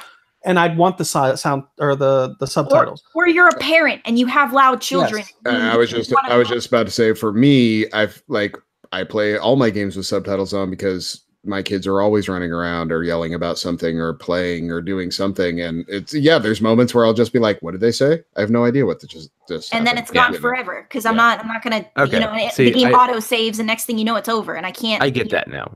Cause to me, like, I don't play games unless I don't play games in front of my kids. I always wait till he goes to bed, which sucks because, that limits my time to play. But I always play with headphones on. And I always turn the subtitles off, and because to me it's distracting because I want to watch it like a movie, like I don't need those there. So that's fine for you, but they should still have it. I agree. I have a question for you, Josh. Do you play all of your games with headphones on for the most part? For the most part, unless there's no one else home in the house, then I'll use, because I have a surround sound system and stuff, and I'll actually kick that in if there's no one else in the house. But that's not very often. So most of the time I don't want to wake people up because I play games at night when everyone else is in bed. So I always use headphones. Okay. So that makes a lot of sense for me, for you as a gamer, because oftentimes I'll hear you commenting on like the audio more often than I often comment on the audio because I don't listen with headphones. Oftentimes I have, fortunately for me, I have the freedom to. That was the biggest problem with the Switch for me because playing in dark mode, I can't wear I can't use headphones. you can't plug them in the bottom of your controller, and I'm sure as hell I can't run a long ass cable to the damn thing. I don't think they make headphone cables that long, so that was a problem for me. But luckily, they patched it to where you can use wireless headphones that have a dongle, like a USB dongle, and my Sony Gold headset for the PS4 works on it, so I can on plug your its Nintendo Switch on my Switch, so I can use wireless headphones on the Switch with that. So that was the best thing they could have done for me. So yeah, I'm a big fidelity. Yep, that's cool, man. These headphones I'm rocking right now, these Lucid Sound ones, I use that almost every time I play games. Those are super clutch headphones. I use them for everything too. Oh man, I need to get myself a new pair of headphones. I want to start gaming more with headphones on, but I'm getting mad off track here. I did want to say about Activision releasing a statement saying something along the lines of there being no industry standard for subtitles, and I just want to say right now, maybe Activision should be the one to set that example, to be a role model, to kind of lead the forefront for stuff like this. Because at the end of the day, I see most games being released with subtitles, and as a matter of fact, you should have had the self-awareness to know that releasing the game without subtitles would be glaringly obvious to the majority of people out there. Like, I've heard this from friends who have come to me and been like, yo, so this doesn't have subtitles, what the fuck? You know what I mean? Like, I have friends who are HOH. I have friends who aren't able to hear as well as others, so it affects people close to me, and it even if it didn't, it's still offensive. You know what I mean? And shit, man, I'll hire me. I'll write your subtitles for you. Like, how difficult can it be, and how much money does it actually cost? It's time consuming. I've done a lot of research. It's rare that you don't see subtitles in a game. That's what I'm saying, man. So for it not to be there is like really glaringly obvious. It's like, ooh, really? It leaves a bad taste in my mouth. So see, now that you're saying this, I think accessibility options should have a standard as well, because you're seeing a lot of games start to incorporate that stuff now. Right. And I mean, you'd be surprised how many people that helps. Yes, and I have a friend, for example, one of my closest friends is like pretty much entirely colorblind. And there are a lot of colorblind features for him. For example, he cites the colorblind features in Overwatch as being pretty solid, and it's something that he regards highly. So I'm all about, more people being able to have access to video games, and you're just cutting out a huge demographic right here, and it bothers me, and it was. Even playing the game, I'm like, what did that dragon just say? What did he just say? Yeah. So, I mean, besides that, I do like the game a lot. And there's a lot of just focusing on, let's get away from like the negative, because I always have a tendency to hone in on the bullshit first. But the game overall, like, I enjoy a lot. There's a lot of nostalgia there. There's a lot of love. But the one thing... It's so relaxing to play, too. The music. Oh, my goodness. The music is what took me back the most, because I actually... My dad played Spyro more than I did. It was another one of those games when I was a kid, I would watch him play more than I would actually play. So I don't have a lot of very strong like moments in the game where I'm like, oh, yeah, I remember doing that. It's more like, oh, yeah, I remember Dad doing that, Yeah. So the thing that stuck with me the most was the music. And when I heard that, that intro and that first couple of introductory, when you're in one of the first levels, I was like, holy shit, I'm like 8 again. This is the best feeling in the world. Maybe younger, I can't remember, but it's a fun game, and I'm excited to play 2 and 3 because I know that this is a game that I'll be able to set down, and forget about for a couple of months and then come back to. You know what I mean? If I don't shotgun this game in one sitting, it won't particularly bother me. I'm not in a rush. Playthroughs too. Like the first game you can beat in like 5 or 6 hours. Oh hell yeah! And the second and third one are both less than 10, easy. So I mean, they're relaxing. They're not overly long. The game's super affordable. I'd highly recommend it. I think it's great. If you can find this game for $30, I would highly recommend it. One thing I will say is that I noticed the controls are a little loose, almost too loose for me. But then I was thinking about how it controlled in the original, and I was like, well, this is actually pretty true to reality. Like this reminds me. Yeah. Trying to headbutt like an enemy. Like, sometimes you just go right past them. Like, whoa, hey, now that's not what I meant to do. Yeah, exactly. I see what you're saying. Yep. But it's kind of nice because that's exactly how it was when I played the game as a kid. I was like, oh, not quite right. Let's try that again. Yeah. And then the final thing I noticed, at least, I'm not very far in the game, but one thing I noticed is Spyro's personality. They really, maybe this is me just misremembering, but they really amped his attitude up to 10, and it's like full on Sonic. Like, I really think they're doubling down to make him a mascot. I know he's been a mascot for a while, but they're really trying to pump up his like personality to make it more like larger than life kind of stuff. Like, oh, radical dude, like da da da. And I'm just most like, of it's the same. The thing I notice is the animations. Yes. Are so much. He's so much more animated, and I think that's kind of where you're getting a lot of that. He's definitely much more animated than he was. Yeah, before. I definitely think they're going into him full force as like a mascot. I could definitely see him being more present in the future. Yeah, like all the dragons are too, because the dragons were all like kind of the same looking in the original, and they were kind of bland, and now they have all these characteristics and personalities and stuff they didn't have before. They look so good, but I have to ask one question. I've been playing the game for a couple of hours now. Can dragons be girls? Because like they've all been dudes so far, and I'm just waiting for some dragons with some. I know the sequels, some females show up. Sick. And like there's more female characters and stuff in those, but yeah, the first one I can't recall any female dragons that you save either. Total sausage fest, man. So I'm not having it. Like all these dragons talking to me about dragon dong everywhere, man. I don't like it. And breathing fire, man. I'm sick of this shit. All this masculinity's bullshit. Skyrim.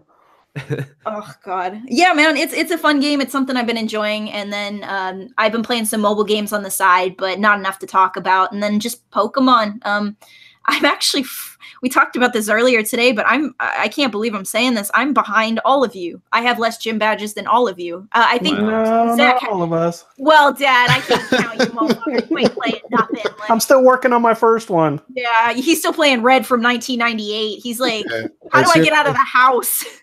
He'll get it as soon as he gets down to the local GameStop.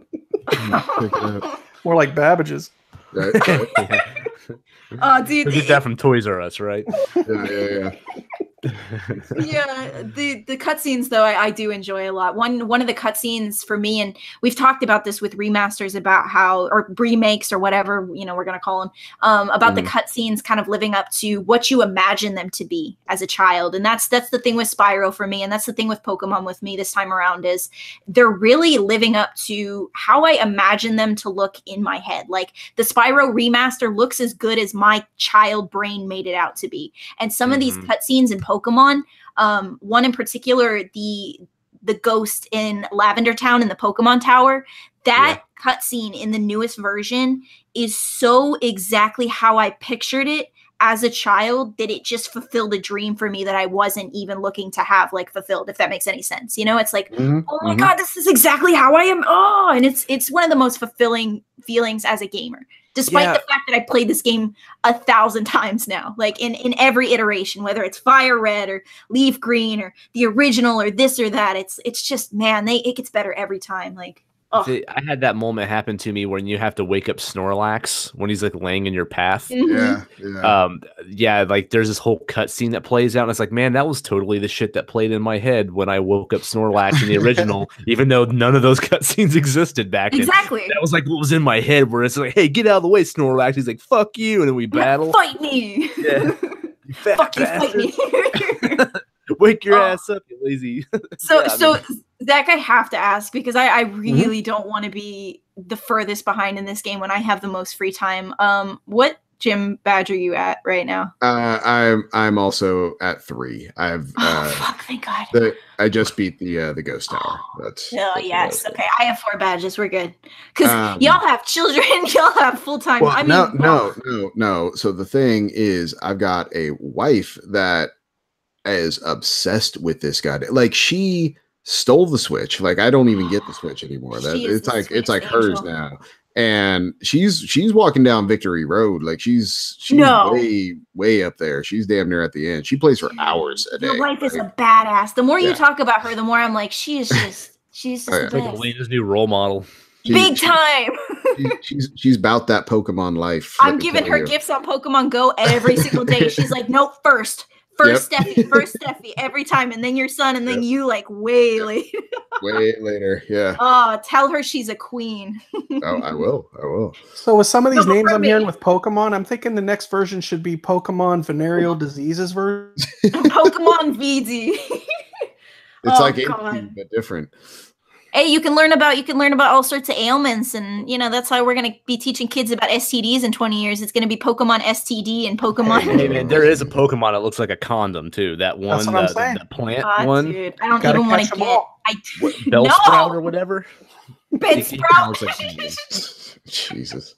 Oh God, we're getting way off. Back off the Sometimes you rails. just want to catch them all. Let's circle it back around here. If you want to catch them all, just go to Thailand. Been there, done that. Why are you blowing up Thailand for no reason?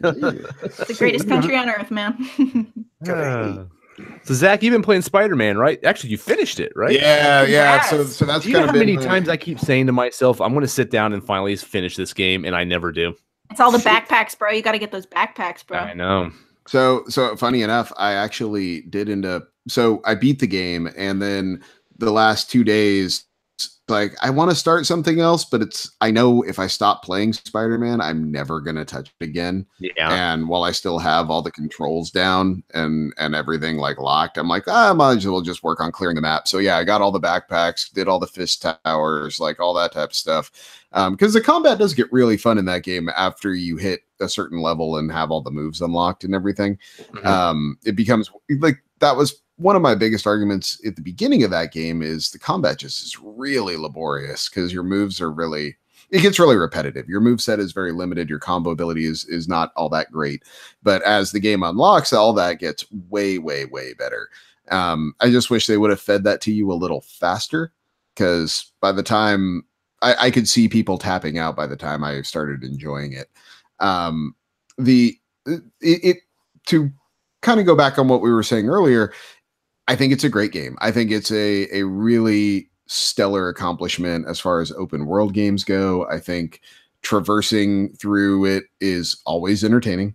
It's always fun. The main issue I have with that game is at a certain point it takes a turn and that game straight up becomes Batman Arkham City. Like the whole Like in what way? All of a sudden villains are on the loose and the whole city's against you. And everyone's got guns, and when they see you, they shoot you, or they try to. And it just is one of those things pedestrians? Like not for spoilers, but let's just say yes. And okay, so something happens. Something happens. Yeah. Okay. And it was one of those things where it took for me a really fun, inventive take on the superhero video game genre. And it just like regressed right in the middle of it all. All of a sudden it was like, I've kind of done this before. Like, and I mean, it didn't kill the game for me. I still finished it and I still enjoyed it, but it was just this really weird moment where all of a sudden it just became this other thing that I've done before. And you get out of it, but man, it was just a weird choice for me. Like I don't really still understand why they did that. It didn't need to happen. And then it's a whole nother set of side missions to go clean up and all that. And it's just, I don't know. It just seemed like a weird padding choice more than anything. I kind of am on Shannon's side with the ending. I'm not the biggest fan of it. Agreed. It just kind of ends. More people. I'm hearing that more and more. The more people complete this game, the more they're like, no, not like this. No.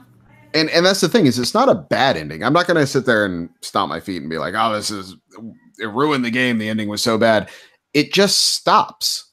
Mm-hmm. And it's like, no, but there's so much to clean up here. Like you've got this thread running over here and these things that haven't been resolved. And like, it's weird to say it because I think the game is too long to begin with, just for padding purposes.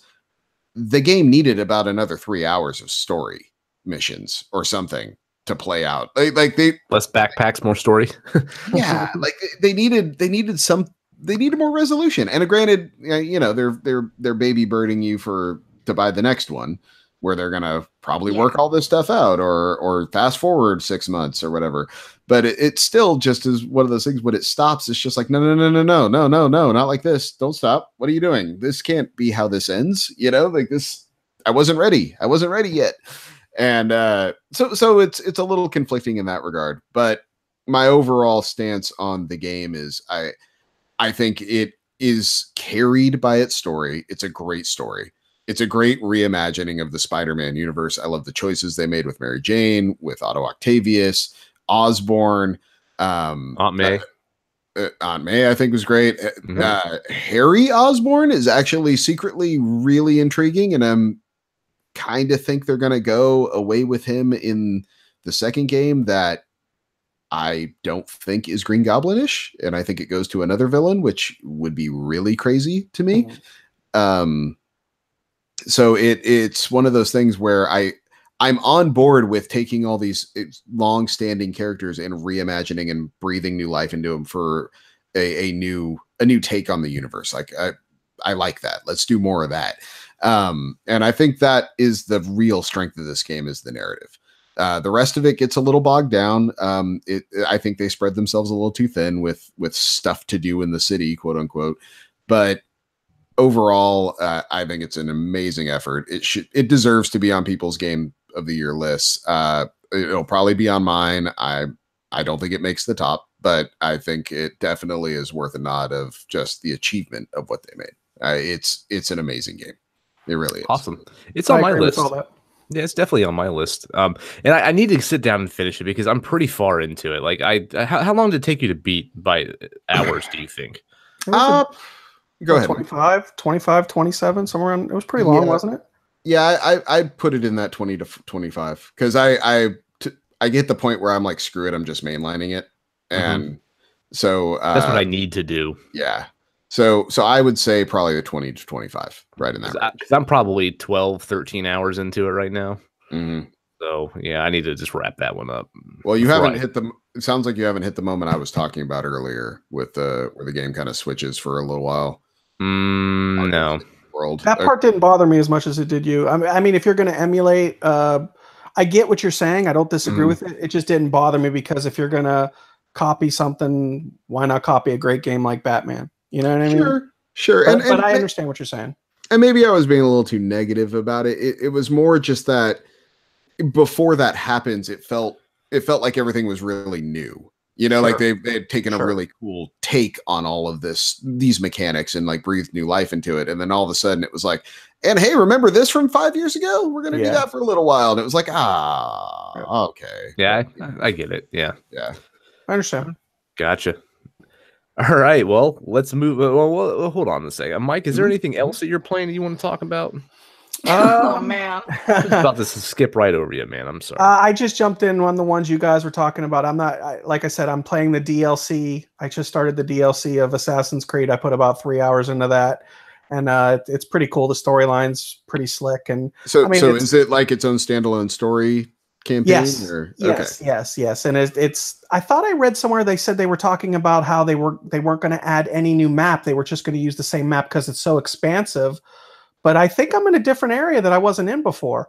So it's way up north. But I haven't paid that close attention. I could be wrong on that. I'll have to, because I've just been playing it and smiling the whole time as I play it. For a game that has so many things that make me angry, like really angry, it's still my game of the year, and I still enjoy the shit out of it. And it's a game I think about constantly when I'm not playing it. So that's really what I've been doing mostly outside of the games we talked about, because I've been touching on those as well. Oh, okay, sweet. Now I was going to talk about Hitman 2 this week, but the game got to me way later than I thought it would. And then when I finally did get it, which was yesterday, my ass passed out before I could even play it. Now, so I will move that into next week. Next week we'll definitely talk about Hitman 2, and I'll give you guys my impressions of Smash Brothers as well, because that drops this week. But also one thing I noticed when I was installing Hitman 2 on my Xbox One was that the game is still episodic, even though they said it wasn't.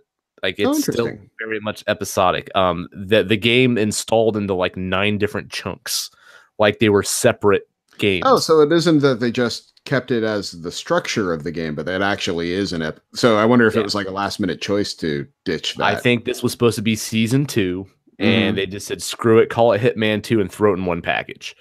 I think that's what they did, because when you pop the disc in, it doesn't install Hitman 2. It installs Hitman 2 episode Miami, Hitman 2 episode Prague. Like it does all these separate episodes to where, and like the prologue, I think you can get for free right now, if I'm not mistaken. You can play that one for free.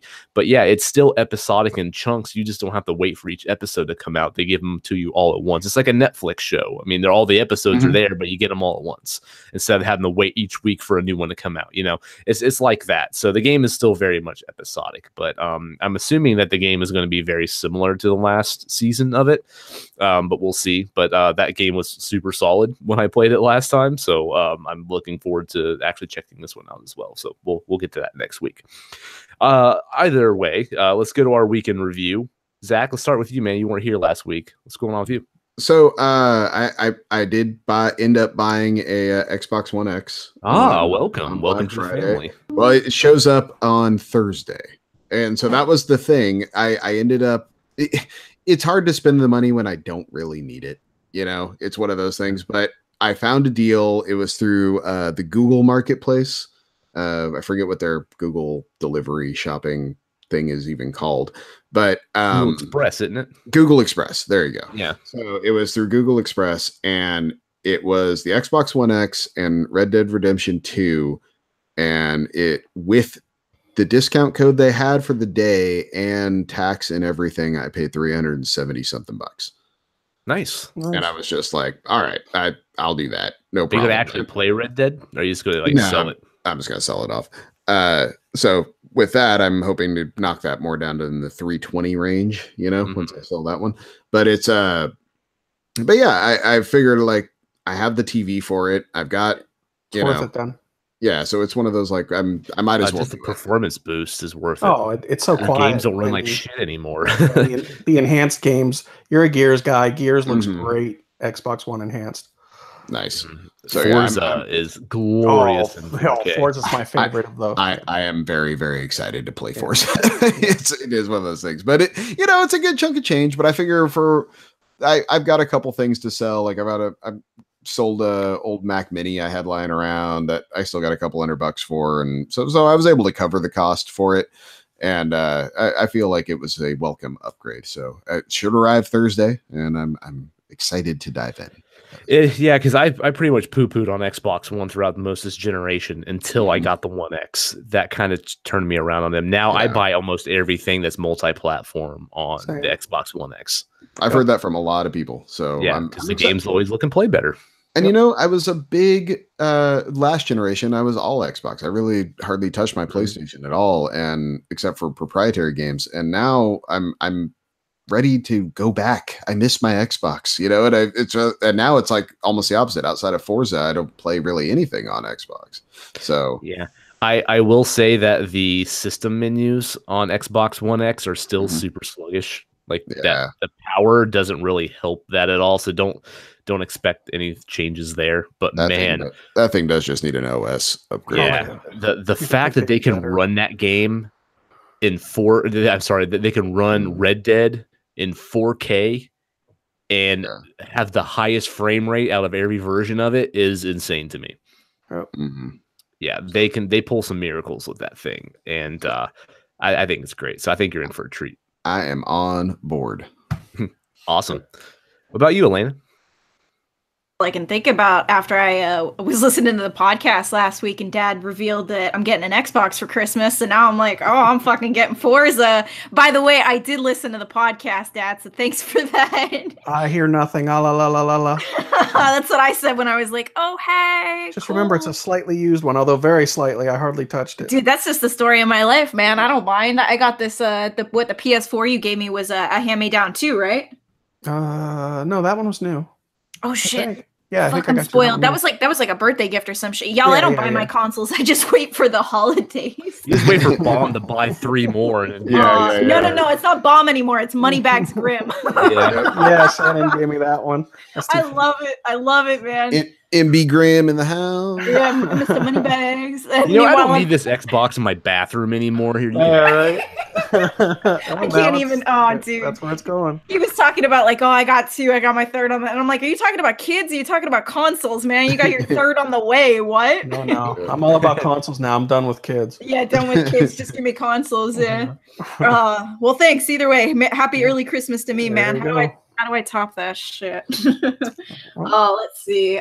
Besides that, I guess just getting now that I'm getting better from being sick. I spent most of November just kind of on and off being sick. I'm getting used to going back to the gym, and one of our listeners, Dan Bird, his last name's Bird, right? Like, yeah, man. He's got a thread posted on our Facebook group that I use as a source of motivation, and a lot of people are posting in. So I just wanted to do a quick shout out to Dan. Thank you, Dan, for that. And dude, keep up the good work, because every time you're like struggling to go, I'm right there with you, and I'm like, we can all do this together. And we're all like motivating each other on the Facebook. Dude, it's the best, man. Yeah, it's been doing the same to me as well, because I have gained over the past couple of years. I've gained so much weight, and I need to lose it like ASAP. So I need to get back into it's just so hard with kids, man, and a full-time job, and when your wife's working like 60 hours a week, and I'm always stuck with the kid, and it's really hard to find time to like work out, but just like adjusting how I eat, would be helpful to me. So that's actually one of the things that Dad and I are doing right now. My sister, after she had the baby, she was doing this intermittent fasting thing, and she recommended it to us, and it turned out Dad was interested and decided to pick it up. And I was like, you know what, man, solidarity, I'm here with you.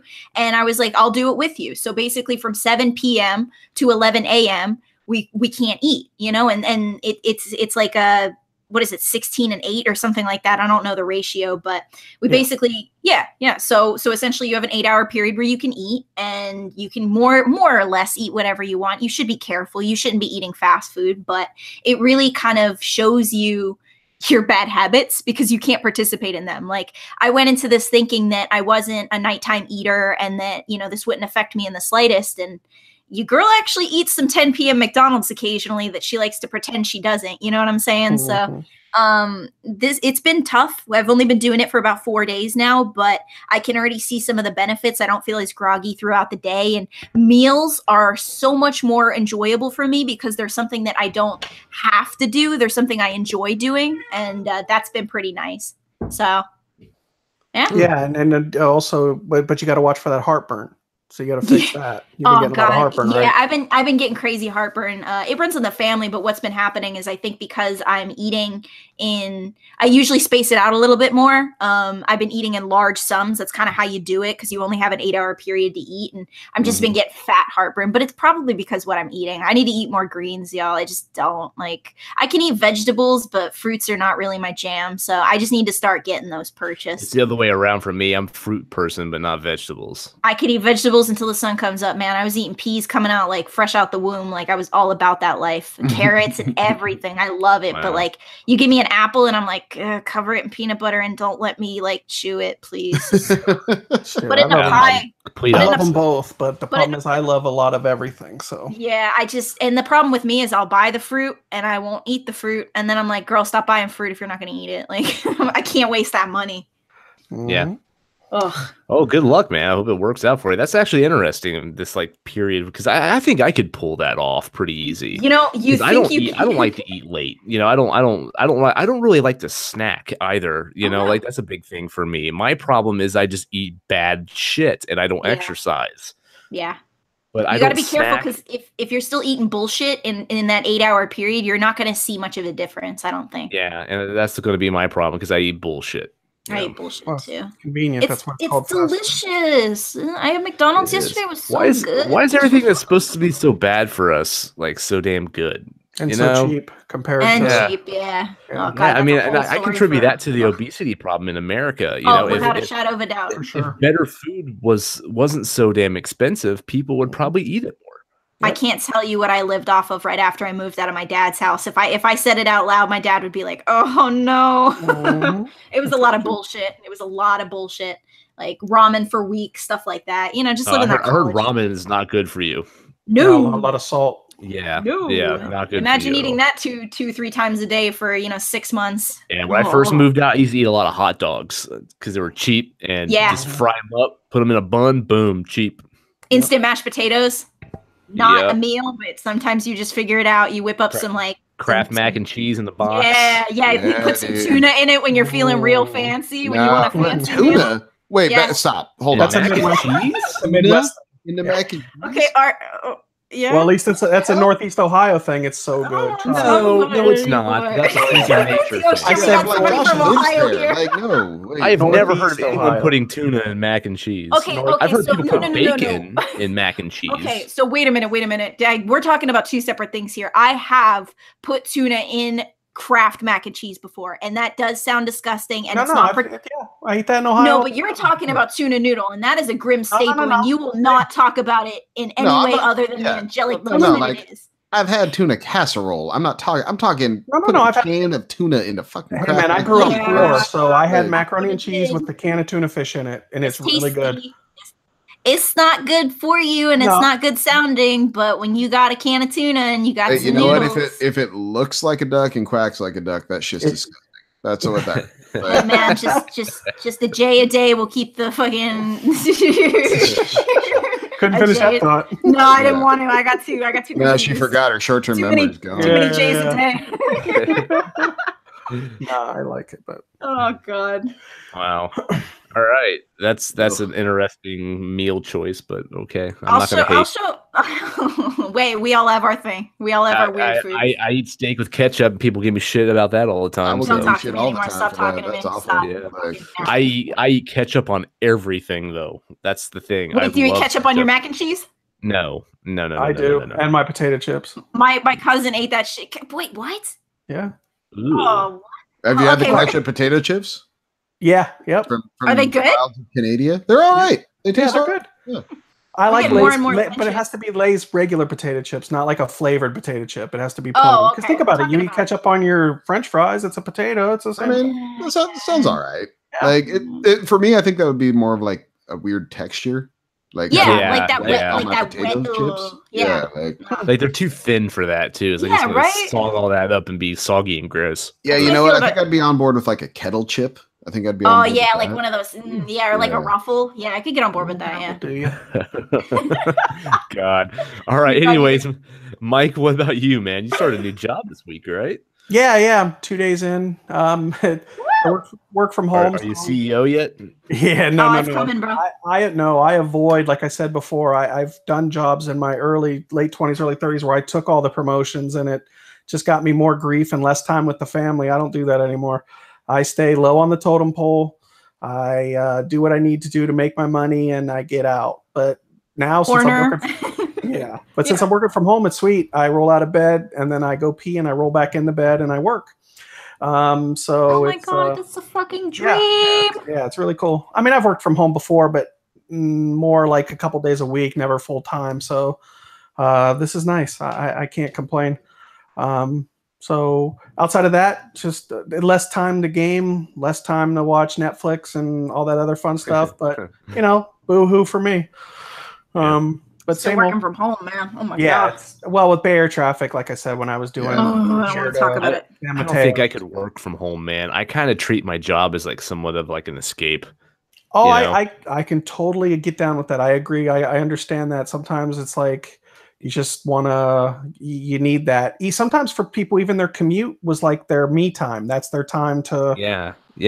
But I'm also someone who really likes my job. Like I enjoy what I do. I mean, there's a lot of people who don't, so that's not easy to say. Like they would much rather be at home. But it sounds like I'm being shitty to my family. Like I love my family to death, but when you're sitting at home and your kid's yelling at you because you can't watch fucking toy treasure chests on YouTube, and your wife's like spaced out, and you can't really do much of anything. It's like fuck, man, I'd rather be at work right now. And man, absence makes the heart grow fonder. In your job, you kind of need to be there more. Like me, as a salesperson, I'm making calls whether I'm in the office or I'm sitting in my bed.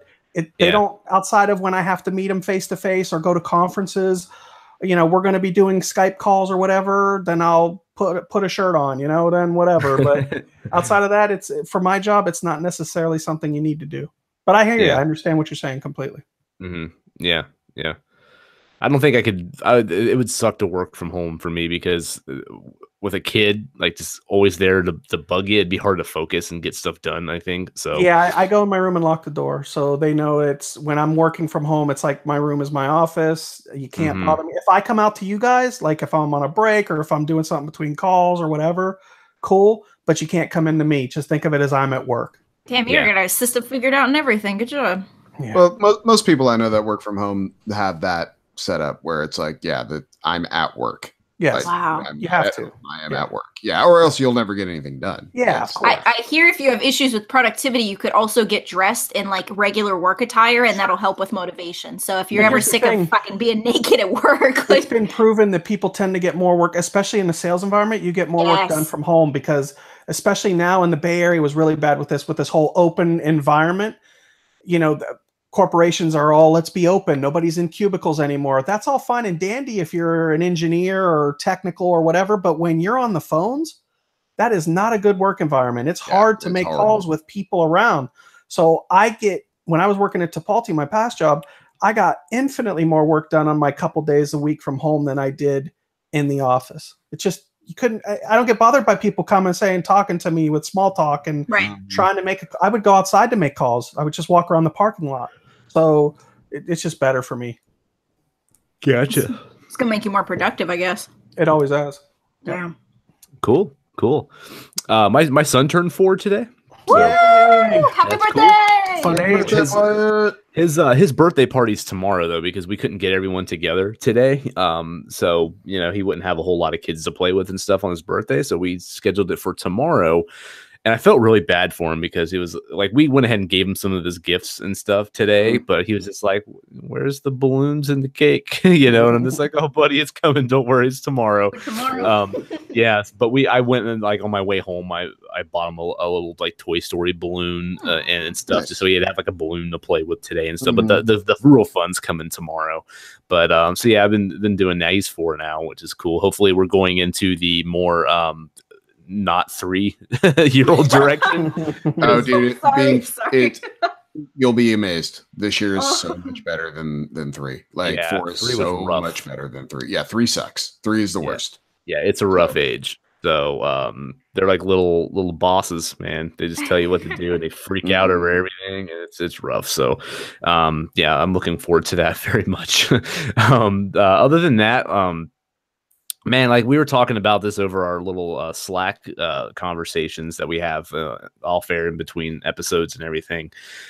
I'm having a hell of a hard time this year focusing on one game to play. I don't know if I have some kind of gamer ADHD or something going on here, but I think this is the worst year for me where I'm just hopping from game to game to game and I'm barely finishing anything.